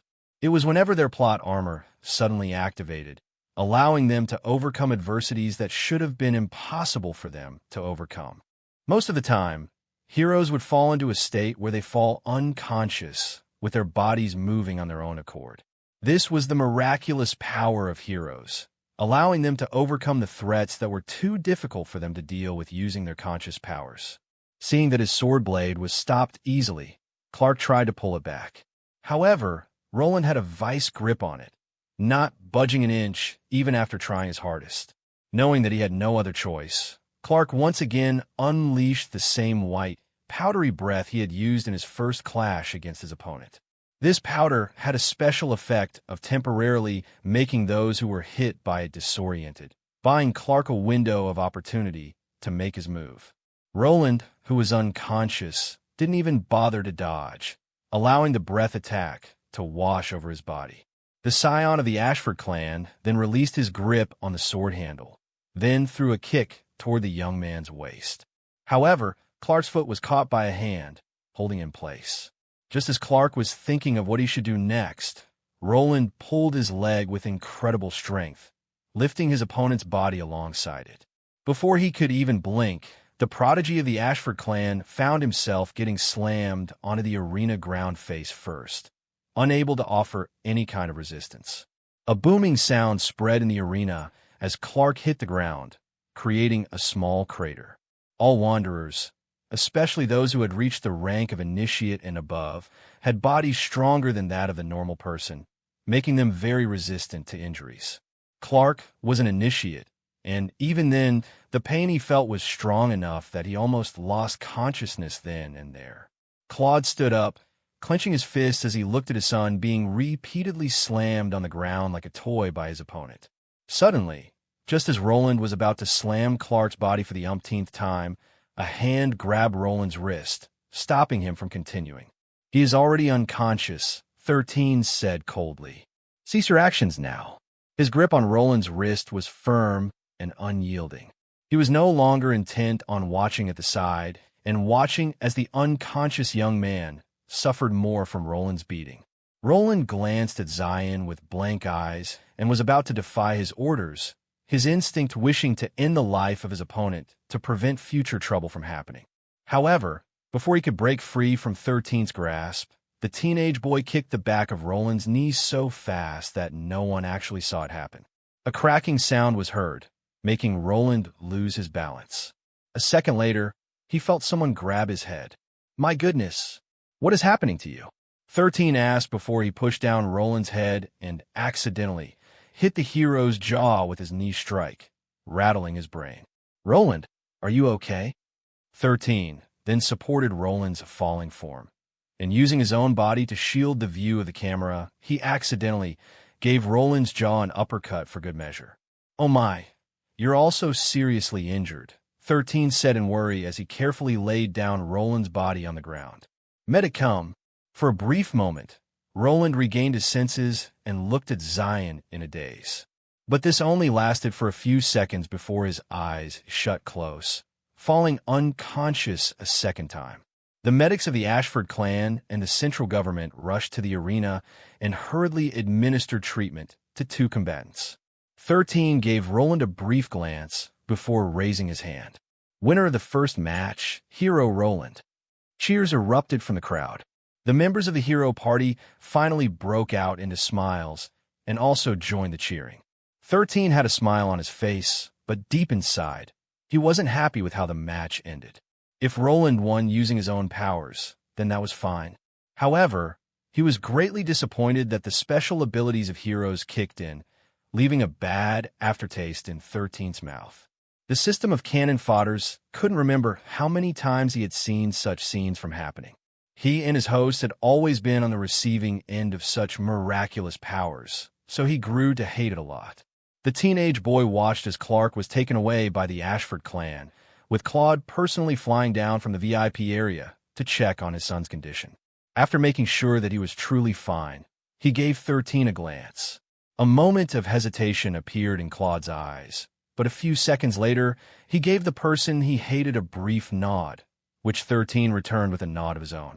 Despite his hate for Zion, Claude knew that if the young man hadn't stepped in to stop Roland from using Clark's body like a sledgehammer on the arena, his son might have suffered injuries that would have been difficult to heal. When both fighters had been cleared, several staff appeared in the arena and started to clean it for the next battle. As the host, 13 had no choice but to remain on the stage and start talking. His mood affected by Roland's plot armor, he was no longer as enthusiastic and left the majority of the commentary to Pika and Pico, which made the audience love the two funny birds who easily drew everyone's attention. A few hours later, 6 battles were finished, ending the first round for Group 1. 6 Wanderers remained, and they would fight after the rest of the other groups finished their first round of elimination. This meant that the next battle for their bracket would be happening after 3 days, which was enough time for Roland to recover from his injuries. See you all tomorrow for the battles of the second group. 13 said, Pika, Pico, do you guys have any parting words for our guests? Somewhere in this world, there's a tree that is tirelessly producing oxygen so that you can breathe, Pika said. Please go and apologize to it. A few seconds later, Pico imparted the audience with his own words of wisdom. In a world of diarrhea and constipation, it's okay to be a normal piece of sh*T sometimes, Pico commented. See you all tomorrow, suckers. Instead of being offended, the audience only laughed at the Pocos, who had hosted the rest of the matches as if they were born for these roles. After 13 bid everyone goodbye, he waved at the crowd and walked away. The moment when no one could no longer see his face, the faint smile on his face disappeared and was replaced by a brooding look which made the two Pocos, who were perched on his shoulders, quiet down. Stay updated via Empire. They could tell that Zion was in a bad mood, so they didn't want to make any noise because he might get angry at them for being rowdy. Only the teenage boy's footsteps echoed within the hallway that was bereft of people. He was thinking about something, and the more he thought, the more determined he became. Whatever was going inside his mind, no one could really tell aside from himself. Pika and Pico gave the teenage boy sidelong glances, but kept their beaks firmly shut, for they believed that Zion was up to no good. Ashford clan's healing ward. Clark abruptly opened his eyes and immediately propped himself up in a sitting position. He gazed around him, trying to discern where he was. His heart sank when he realized that he was inside their clan's infirmary. A moment later, he recalled the events that happened during the match, making him clench his fists in frustration. I lost, Clark muttered after a few minutes of silence before he sighed deeply. No, someone spoke from the side of his bed. You didn't lose.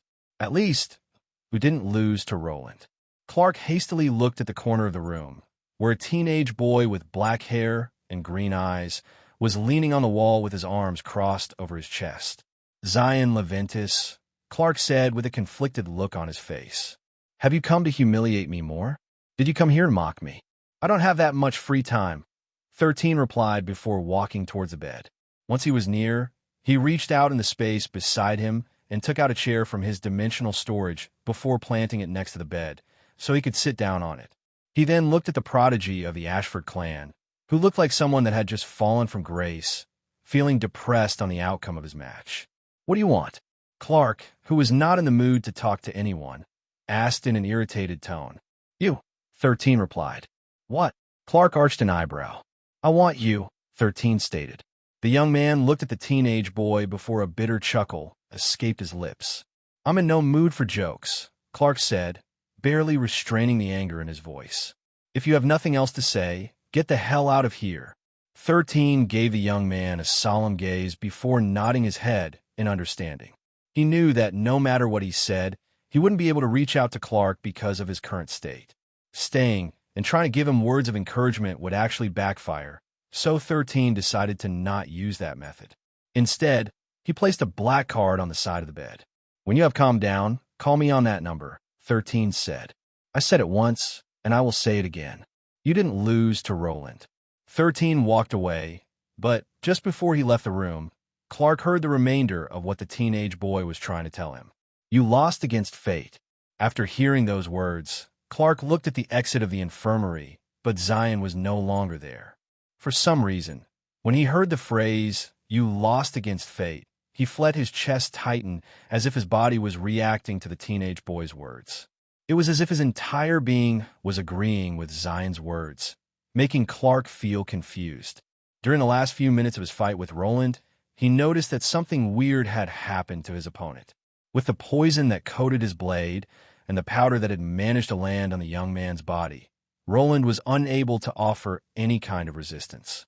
That would allow Clark to easily finish him off and win the match.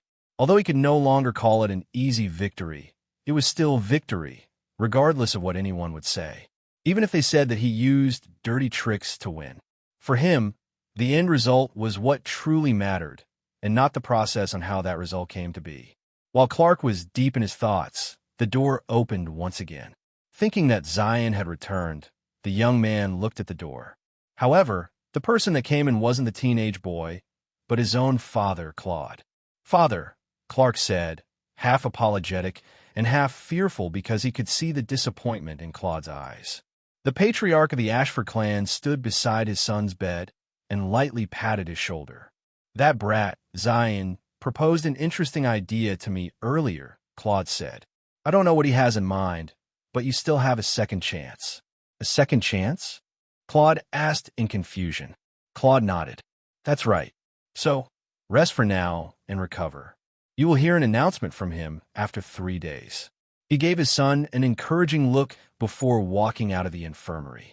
Zion had sought him out earlier and offered a proposal, which Claude found very hard to refuse. Earlier, he thought that all hope was lost and their clan would no longer be able to make waves in the tournament. So, when Zion approached him, he thought that the no-good brat was planning to extort him, so that Clark would be given a second chance in the tournament. Truth be told, as long as it didn't go past his bottom line, Claude was willing to negotiate. But Zion didn't make things hard for him. He even threw Claude an olive branch that was impossible for him to turn down. "What do you want?" Claude had asked back then. "What are you scheming?" To his surprise, the teenage boy gave him an answer that left him in shock and disbelief. "I don't hate cheaters and people who use dirty tricks," 13 replied. "What I hate is fate. I'll give your son a second chance in this tournament." Upon hearing this word, Claude immediately thought that Zion would extort him. But the boy didn't do that. 3 days from now, wait for my announcement. I'll go and convince the Grand Marshal and the Field Marshal first.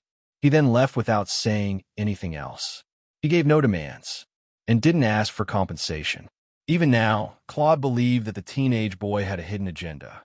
But whatever his agenda was, the current patriarch of the Ashford clan was willing to take a gamble and see just what the teenage boy was planning to do to make his son make a comeback in the competition. "You want to do what?" Tristan, who was over the moon due to Roland's victory over Clark, looked at the teenage boy as if the latter was high on drugs. "You want to give the Ashford clan a chance to make a comeback? Are you out of your mind?" 13 took out a handkerchief from his pocket and calmly wiped his face that was hit by the flying spit from Tristan's mouth. He also made sure to wipe Tiona's head before glancing at the enraged field marshal, who was looking at him in disbelief. "Yes," 13 replied. "First, we need to pacify the Ashford clan. Let's not forget that we are still in their territory. If we don't throw them an olive branch, do you really think that they will just allow this tournament to carry on peacefully? Their seeded candidate is already out of the picture. That means they now have less to lose. In other words, they could be bolder under the mindset that since they can no longer win anything, no one else deserves to win. You already know how vile the Ashford clan is. Do you really think that they will take this lying down?" 13 rested his chin over the back of his hand as he stared at the field marshal, who quieted down a bit as he pondered 13's words. Knowing that it was best to strike when the iron was still hot, the teenage boy once again started to talk. If the Ashford clan is given another chance, they will not resort to any foul and vile means to hurt the participants of the tournament.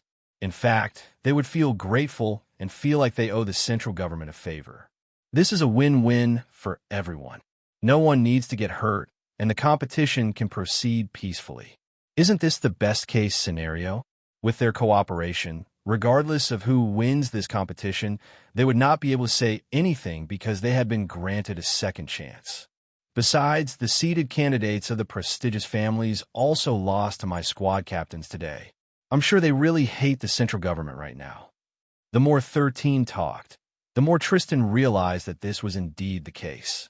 He didn't expect Zion's squad captains to actually win against the candidates of the prestigious families, which would certainly cause an uproar among them. Now that he was able to think calmly, Tristan also realized that giving everyone a chance might not be a bad thing. As I mentioned earlier, everyone will be appeased by this outcome. Also, I already sent a message to the patriarchs of the prestigious families, telling them that their representatives still have a chance to fight once more in the competition. Not only will the Ashford clan owe us, but the prestigious families will also follow suit. Heck, even the other representatives of the monarch clans would also have a chance, so they will definitely behave during the duration of the tournament. Tristan didn't reply right away. He was carefully considering the pros and cons of 13's proposal. "You're taking a gamble," Tristan said in a solemn tone. "Also, even if I agree, Father might not agree to your proposal." "Oh, you don't have to worry about that, sir," 13 replied. "I talked to the Grand Marshal before you, and he already agreed to my proposal."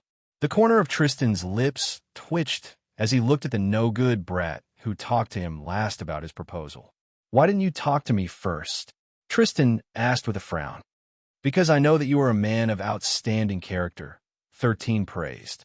"You will definitely agree because you are wise and can see the bigger picture."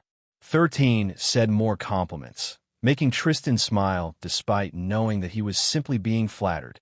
In any case, being praised by 13 felt inexplicably nice, so he was now finding his proposal more acceptable. Of course, Tristan didn't know that the main reason why 13 talked to him last was that, even if Tristan agreed to his proposal, it would still be shot down if the Grand Marshal didn't agree to it. Simply put, the one calling the shots wasn't Tristan, but the monarch of the central government. 13 simply didn't want to offend his superior officer, so he made sure to compliment him a lot, making him feel embarrassed. "Just tell me one thing. Are you confident that our people will win this tournament?" Tristan asked. "My people will win," 13 replied in a heartbeat. "That is guaranteed." Instead of agreeing to Tristan's statement, the teenage boy used the word "my" instead of "ours." Tristan didn't really pay attention to 13's wording because he believed that both of them were on the same side. In a way, he was right. They were on the same side, but they didn't have the same people under them. After careful consideration, the field marshal also thought that this was the most peaceful way to resolve the conflict between the central government, the monarch clans, and the prestigious families. "I hope I don't regret this," Tristan muttered. "You won't regret it," 13 replied. "Besides, your father already agreed. Even if you disagree, the proposal is already set in stone." Of course, 13 didn't say his thoughts out loud and pretended that Tristan's opinion mattered, even though it didn't really matter. After gaining the field marshal's support, 13 left the office and connected with Athena, collaborating with her to make his plan work out. He had no intention of doing things halfway. The moment he decided to move, he decided to go all out. An hour later, 13 sat in the living room of their residence in Glory City. His sister, Shasha, noticed that he looked a bit exhausted, so she offered to give him a shoulder massage. 13 was more than happy to accept his sister's offer and enjoyed her shoulder massage. Usually, his father and mother would ask Shasha to give them a shoulder massage back at home.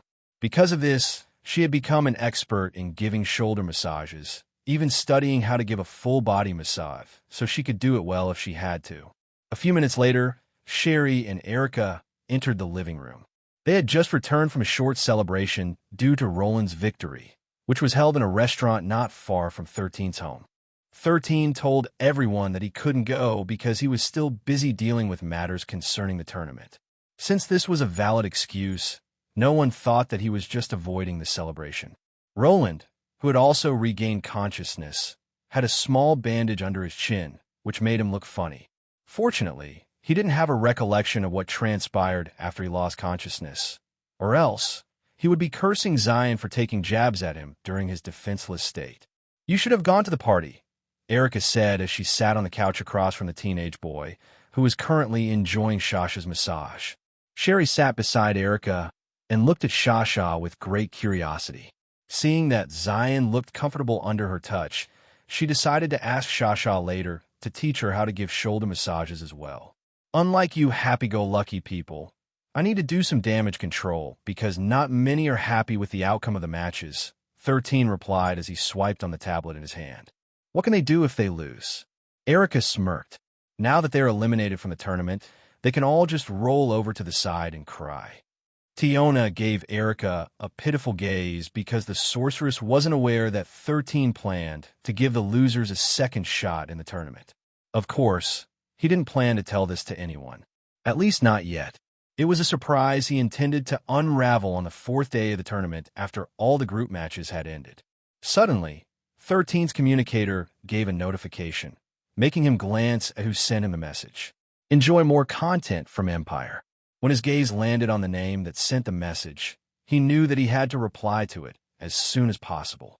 Somewhere in the Rigel continent, a notification sound reached the ears of the Death Lord, who was sitting cross-legged inside his cave. Erasmus had sent a message to Zion earlier, asking the latter if all the preparations were ready on his side. Reading the reply 13 had sent him, the glowing flames in the Death Lord's eye sockets blazed brighter. As if waiting for that moment, a purple portal appeared in front of him, and the god of the apocalypse, Metatron, appeared on the other side of it. "I just received 13's message," Metatron said as he beckoned for Erasmus to enter the portal. "I hope that, with your presence, the doors of the apocalypse will open sooner." A faint smile appeared on Erasmus' face as he propped himself up and walked toward the portal. "I don't know if the apocalypse will come sooner or not," Erasmus stated. "But I do know of one thing, and that is," Metatron asked, arching an eyebrow. 13 will do everything to achieve his goals," Erasmus answered. "He's even using me to achieve it." A faint chuckle escaped Metatron's lips, showing that he didn't mind it. He and his partner had the same goal in this lifetime. Since the only one who had his absolute trust was 13, he would do everything in his power to play his role. He would enter the world of Solterra and prepare for the day when the teenage boy flipped the chessboard of fate. Second day of the tournament. The first bracket in Group 4 was well underway. The audience couldn't help but gaze in awe at the incredible scene taking place in front of them.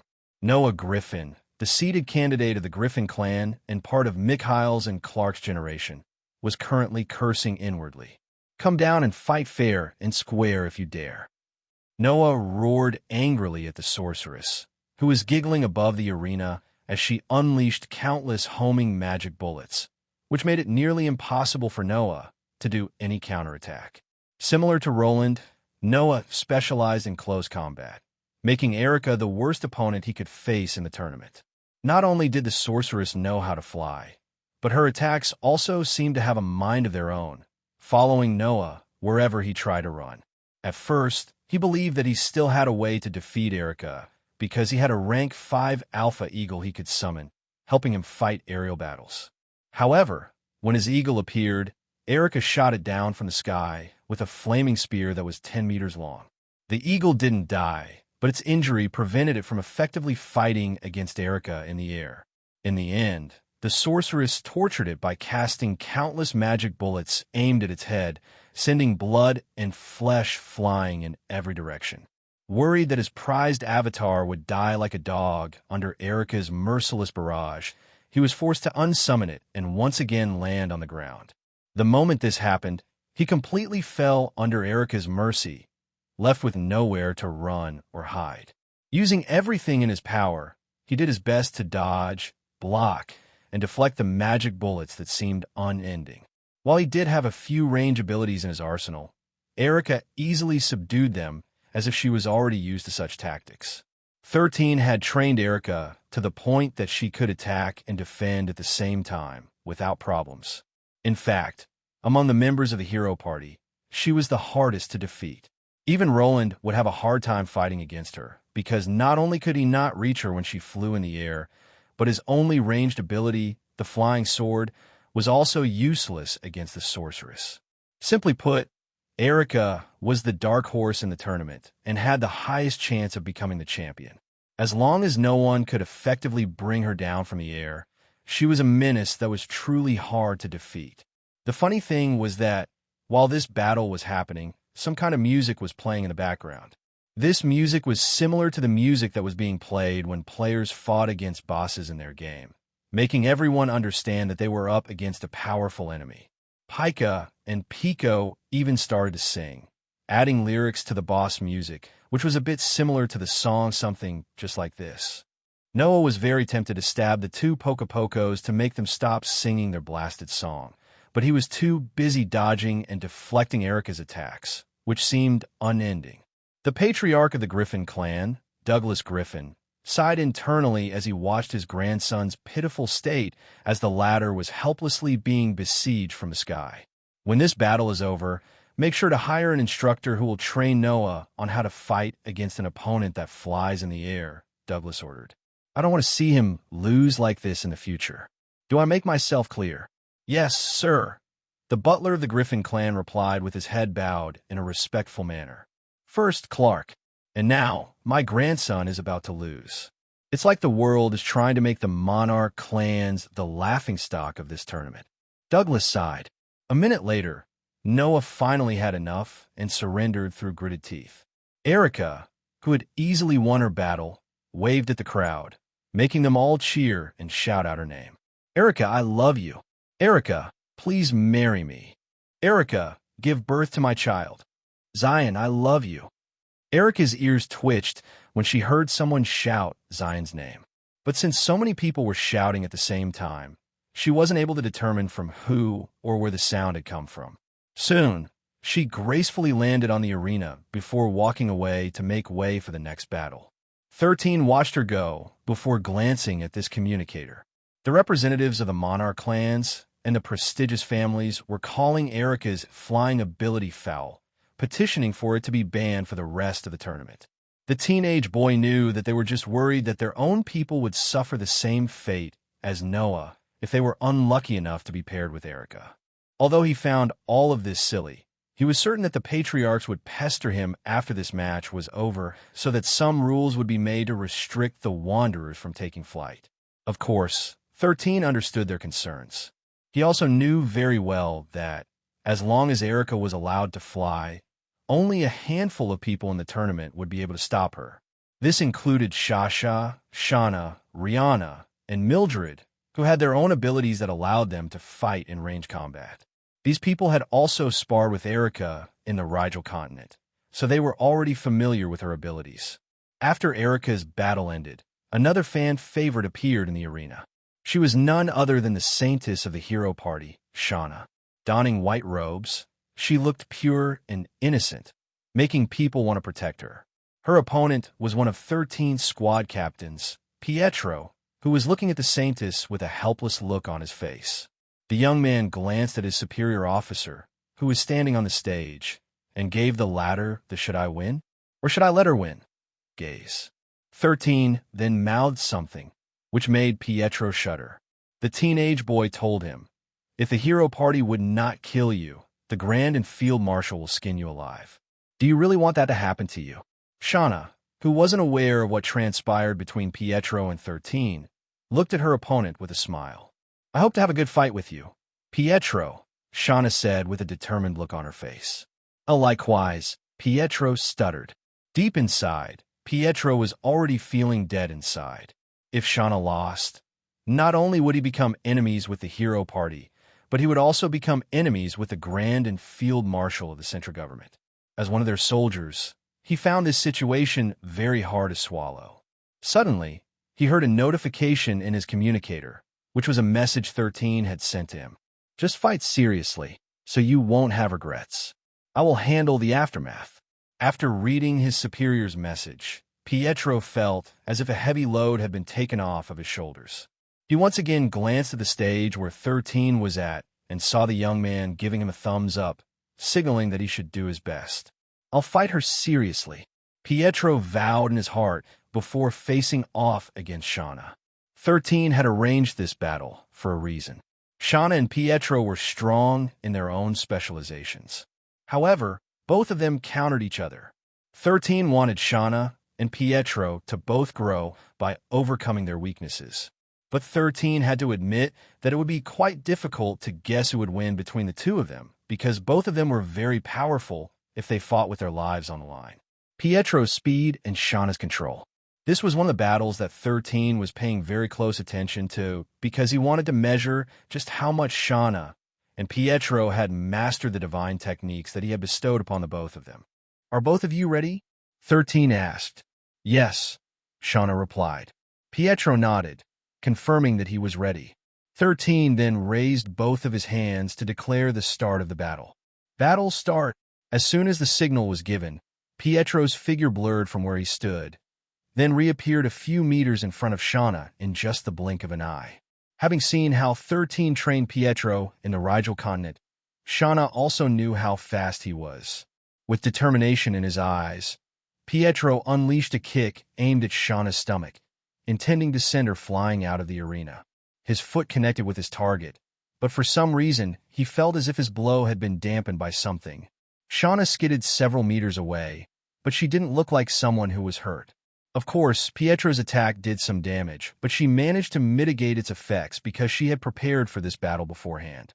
Several flower petals fell from the place where Pietro had kicked earlier, making the latter understand why he felt that he didn't land a solid hit on his opponent's body.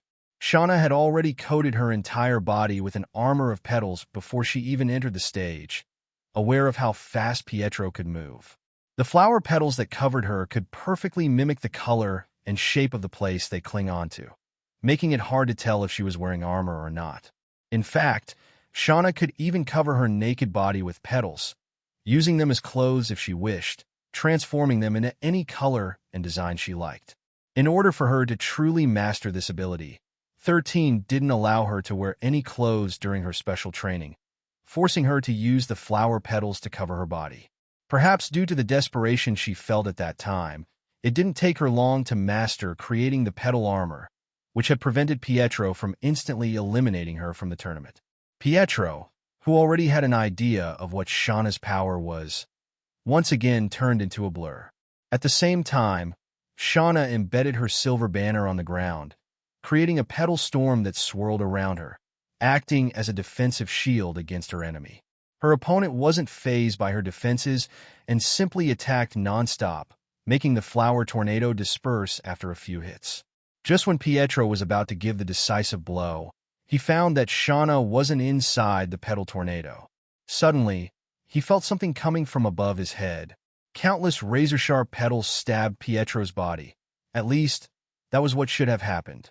As soon as the petals collided with Pietro's figure, they passed through it as if they had hit a ghost. An afterimage, Shauna thought. She had witnessed this ability of Pietro in the Rigel continent, which made her feel anxious. As if to prove that her worries had become a reality, several young men appeared in the arena, all of them standing in place and looking in her direction. Just as Shauna had predicted, these were indeed Pietro's afterimages, each one of them looking very realistic. You would only know if they were fake once you attacked them, which would lead you to hit nothing at all. This ability might seem easy to pull off, but truth be told, it was not. One needed a complete understanding of the divine technique called Stride Master, allowing them to move on land, water, and even air. This high-speed movement would leave after images, confusing anyone who saw them, allowing the one who left them behind to go in for a sneak attack. Shauna didn't dare to be slow and unleashed another petal storm, expanding its range. Petal storm of judgment, Shauna shouted, and the petal storm surrounding her grew with intensity. It was to the point that nearly a third of the arena was covered by the petal storm, each of the petals swirling inside of it as sharp as razor blades. If one weren't careful, Their flesh would be shredded by this powerful ability, which was a terror in large-scale battles. The audience was surprised to see Shauna's abilities because they never thought that the Saintess was this powerful. In fact, it was not only them who were surprised. Lawrence and Tristan, who were also watching the battle, couldn't help but look at the Saintess with a fiery gaze. They always thought that Shauna's role meant that she was vulnerable and must always be at the rear, where she should be protected. But seeing her now, not only did she have the power to protect herself, but she could even use it to attack. Even the representatives of the monarch clans and the prestigious families were shocked to see the scene playing in front of them. They had always thought that the Saintess of the hero party only knew how to support her friends. But now, they had a different opinion of her, making their impressions of her rise to the next level. Pietro, who was standing outside of the petal tornado, narrowed his eyes. He could see that the petal storm was still expanding and knew that, if he didn't do something, he would be hit by it sooner or later. Suddenly, an idea crossed his mind. Without any hint of hesitation, he started to run counterclockwise of the petal tornado, creating gusts of wind in the process. He planned to disrupt the airflow, stopping the spinning power of the flying petals. To everyone's surprise, two tornadoes started to emerge in the arena. One of these tornadoes was whitish-pink, with flower petals swirling inside of it, spinning in a clockwise pattern. Outside of it was a tornado made of wind, spinning in a counterclockwise pattern. The two forces hit, and sparks flew as if two spinning saws clashed against each other, creating screeching noises. The two wanderers fighting in the arena weren't pulling their punches and were going all out to win this battle. What they didn't know was that their impressive show of abilities made others reevaluate them. This was especially true for Pietro, whom everyone started to investigate. When they all realized that he was one of Zion's squad leaders, they couldn't help but look at the teenage boy on the stage, who was sitting on a beach bench and calmly sipping a fruit juice. To have a subordinate as powerful as Pietro was every organization's goal. So seeing him perform made these powerful factions feel envious of Zion. Of course, Zion already expected that if Shauna and Pietro fought seriously, they would get the attention of many people. But that was part of his plan. He wanted them to show off because he wanted to use this battle and the future battles of his squad captains to make an impression. As long as the audience, the Wanderers, and those who weren't part of any organization saw the battle of his squad captains, all of them would come to know that being under him would mean that it was possible for them to reach greater heights.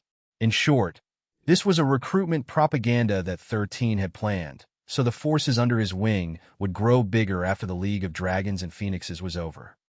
The two tornadoes caused red lightning to flash across the arena, caused by the two forces colliding.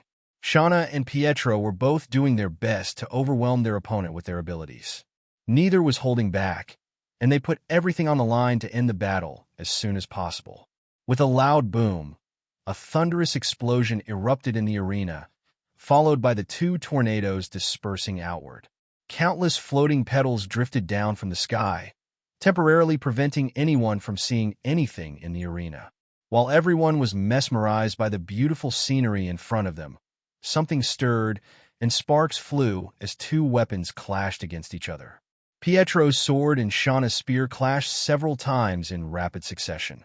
With Pietro's speed, the Saintess could only respond out of instinct. His extremely fast and unpredictable movements allowed the young man to land 2 out of 5 attacks on his opponent. The only reason why Shauna was still able to remain standing was due to the buffs of her divine ability, as well as the flower armor that was protecting her body. Even so, she knew for certain that if the squad leader's attacks kept up, the loser of this match would be her. Erica, Diana, and Mildred, who were watching this scene, couldn't help but look at their friend with worry. Shauna didn't excel at fighting. It was only thanks to 13's training that she was no longer as helpless as she was in the past. Even the Grand and Field Marshals, who were watching the battle, were very surprised and impressed by her performance. For them, even if she lost, it would still be acceptable because she truly had fought to the best of her abilities. Shauna gritted her teeth as she tried to endure Pietro's unpredictable attacks, which she could barely follow with her eyes. Truth be told, she had one more ultimate technique, which was called the Eternal Blood Requiem. However, 13 warned her that this was a last resort for when her life was truly in danger. The moment she used this ability, there was a high chance that she would shred anything within 100 meters around her into pieces. Since this was a mere competition, not a battle of life and death, Shauna didn't want to use it. In the end, she sighed internally and conceded the match. Pietro immediately stopped attacking as soon as the Saintess voiced her surrender, which made him sigh in relief. He really didn't dare to injure the Saintess, so he still held back with the attacks that managed to land on her body. Shauna was also aware of this, so she was actually thankful to Pietro. Even in the heat of battle, her opponent was not malicious enough to harm her intentionally. Winner, Pietro, 13 declared with a smile on his face. Although Shauna had lost, he was very proud because she managed to last against the fastest squad captain under his command. He was certain that the Saintess would continue her training so that she would not be as helpless again in the future.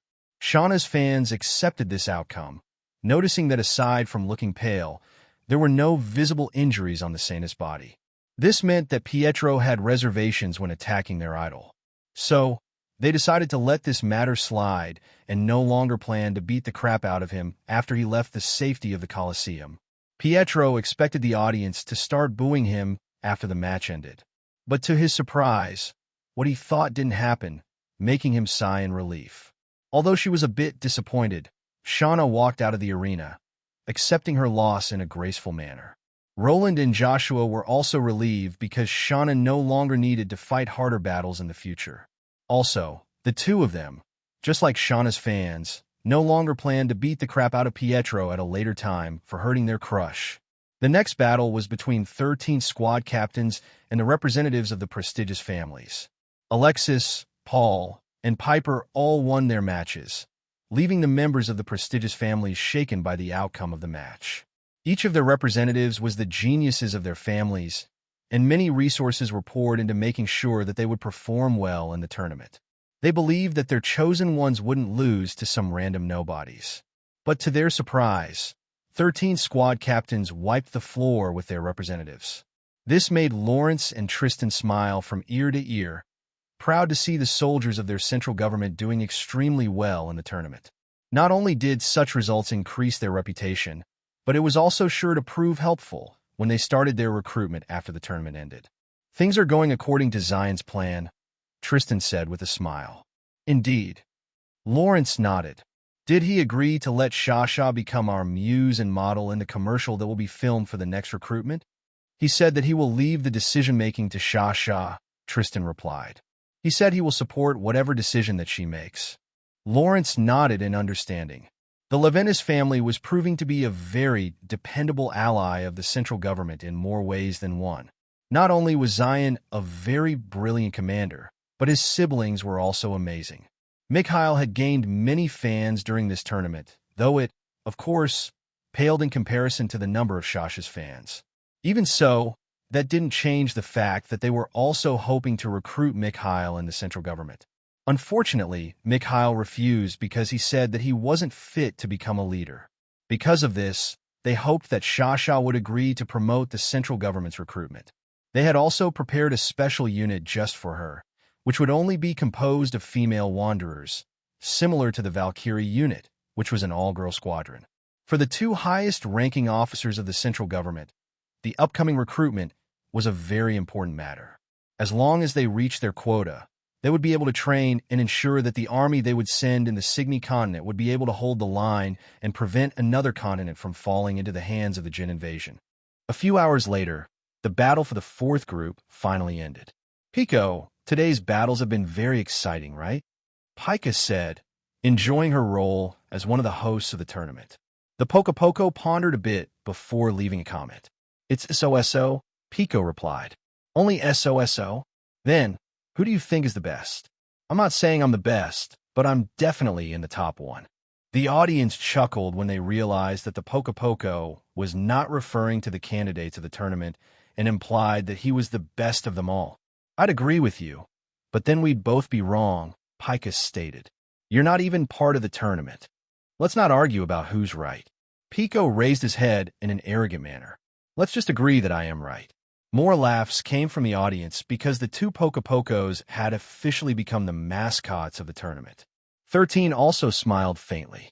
Ever since he decided to let Pika and Pico take a shot at hosting, his job became a lot easier. The two Pocos were clearly very happy with their roles, and were even practicing during dinner how they would entertain the audience the next day with their witty and silly conversations. But contrary to the amused and happy audience, the defeated members of the prestigious families, as well as their patriarchs, had frowns on their faces due to the outcome of the battle.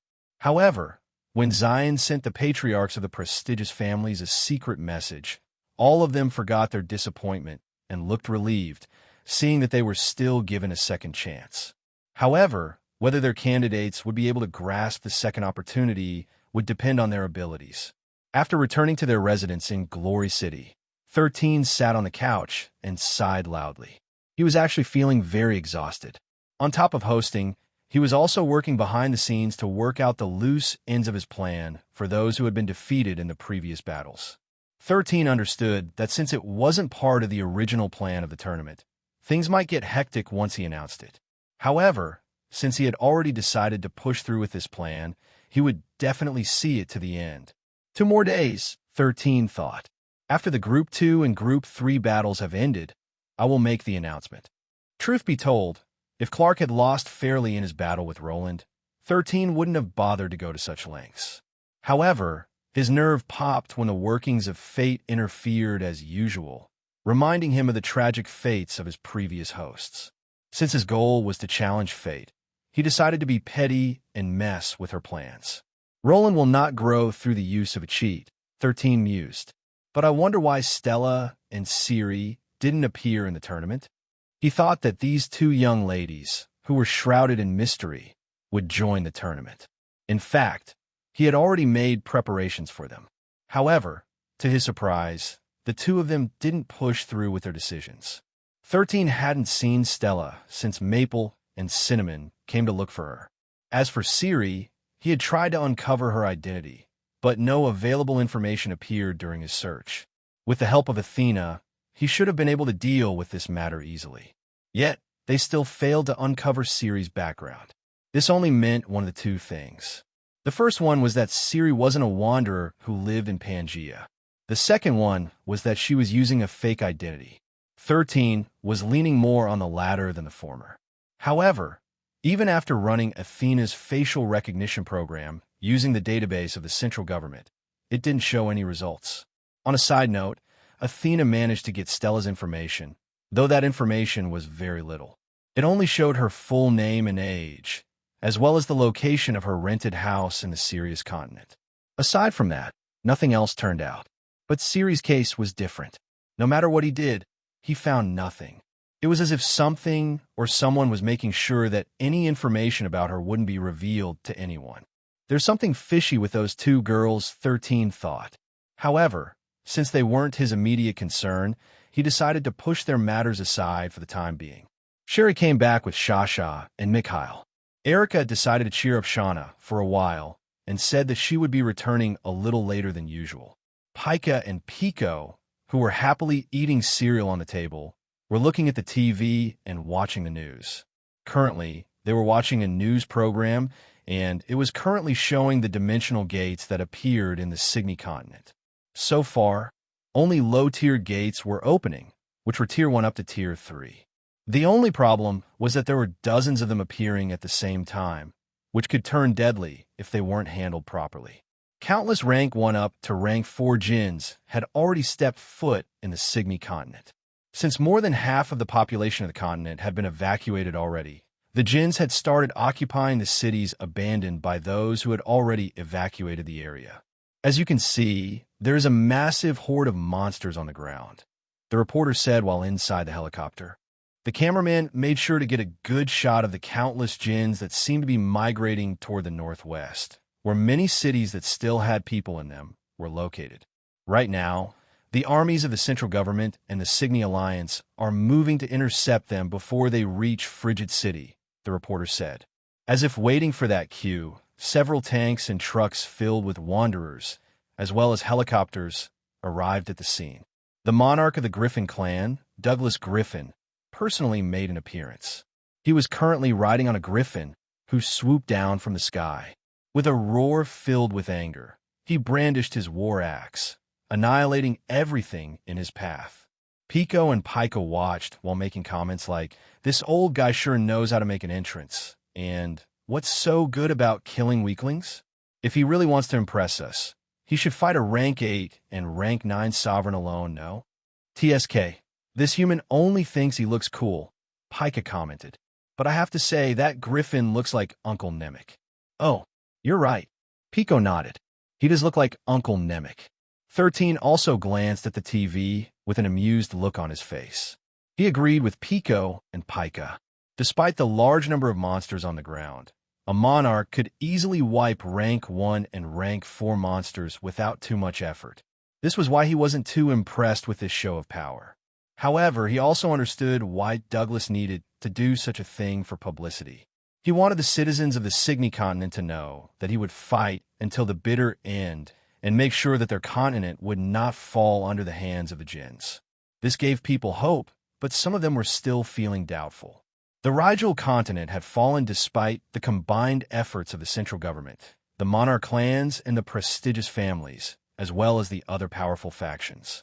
The only reason why they truly felt that there was a chance of victory was due to Zion's presence. After seeing him handle the crusade in the Rigel continent and successfully liberate the northern lands, people were now having real hope instead of a false one. 13 watched from the beginning until the end, when the monster horde was defeated by the combined armies that had come to fight them off. Douglas is doing his part well, 13 thought.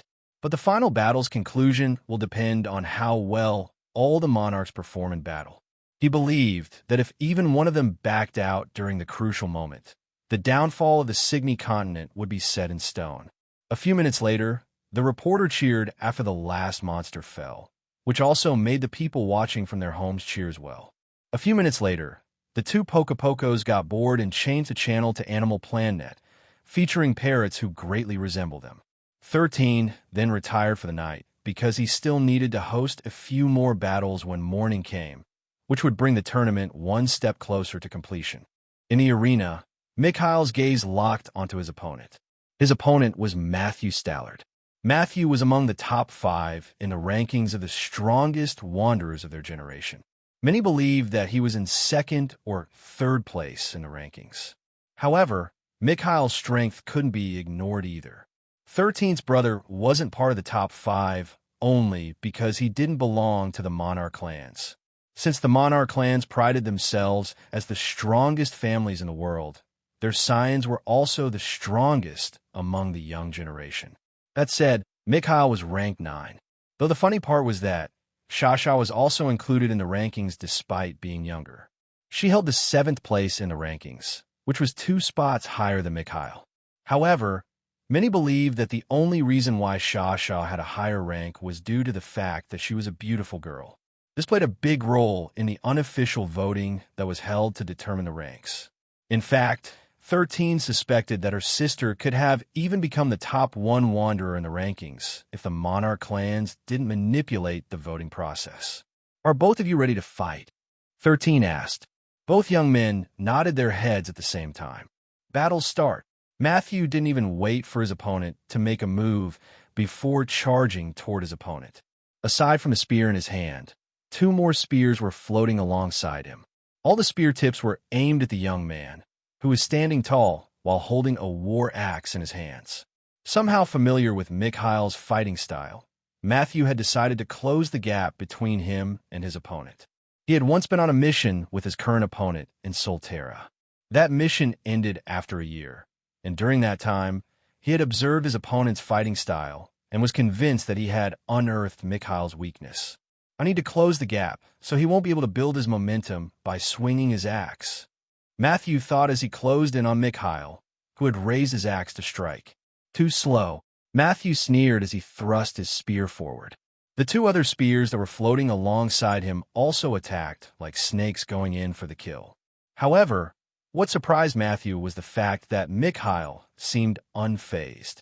Matthew's spear was only a meter away from his opponent's chest, which might lead to his victory in the next second. But Just as he thought that he had already won his match, the sound of metal hitting each other reached everyone's ears. Mikhail's axe suddenly grew in size, which served as a shield against Matthew's three-pronged attack. The scion of the Staller clan blanked out for a brief moment because he had never seen Mikhail use this kind of move in the past. Usually, the young man would swing his axe, and the more he swung it, the more powerful it became, as if building up momentum to deal deadlier and more devastating damages to his foes. Simply put, he had always believed that Mikhail was an offensive fighter, not a defensive one. So seeing the giant axe serving as a shield caught him by surprise. A second later, Mikhail used the palm of his hand to push the blade of his axe, which resulted in Matthew skidding backward due to the force behind his palm strike. Seeing the exchange in the arena, 13 snickered. Mikhail's move just now was one of the techniques he taught the latter in the Rigel continent. He knew that his brother was someone who had become a true combat specialist. They said that offense was the best defense. But defense could also be used as an offense if you knew how to do it properly. Diana had learned this strategy after being trained by 13, and now her favorite move was to bash her shield against her opponents, sending them flying. For this particular battle, 13 told Mikhail to use his defensive style of fighting. The reason why he asked him to do this was due to the fact that he knew that his brother might have a hard time fighting against Matthew, whom he believed had studied his brother's fighting style during the time that they were together in Solterra. Metal Spirit Charge. Mikhail roared, and an image of a 4-meter wolf-like creature, with its hairs standing on end like needles, appeared behind him. A second later, this creature charged at Matthew like a spirit attack, making the latter's face turn grim. Spear sealing formation, Matthew shouted, and a fourth spear appeared beside him. The two spears and a new spear connected to each other, forming a triangle in front of Matthew. A moment later, the young man roared as he thrust the spear in his hand forward, striking at the center of the triangle formed by the three spears. The three spears then started to spin rapidly while still locked together, causing sparks to appear around it, forming a shield that seemed to be imbued with lightning. The metal spirit Mikhail had summoned slammed against the shield, creating a deafening screech that was similar to two metals grinding against each other. A faint cracking sound was heard as the arena under Matthew's feet exploded, creating a small crater. With a roar of defiance, Matthew swung his spear upward, sending the metal spirit hurtling towards the sky. The metal spirit then exploded in a shower of sparks that rained down on the arena like glowing rain. Before Matthew could even take a breather, he suddenly saw Mikhail charging in his direction, poised to strike. Earth Cleaver. Mikhail made a downward strike with his axe, sending a crescent blade that left a fissure in the arena as it made its way to his opponent. Matthew planned to avoid it, but to his horror, it seemed that the space around him was locked, preventing him from moving away from where he was. Left with no choice, he decided to bite the bullet and launched one of his strongest attacks. Piercing Dragon Thrust. Matthew's eyes glowed with power as he coated his spear with ether. The moment he thrust forward, a blue dragon erupted from the tip of his spear and collided with the crescent blade that was only a dozen meters away from Matthew. A powerful explosion erupted the moment the two weapons collided with each other. Due to him being at close proximity to the point of impact, Matthew once again skidded on the ground and slammed hard into the barrier of the arena.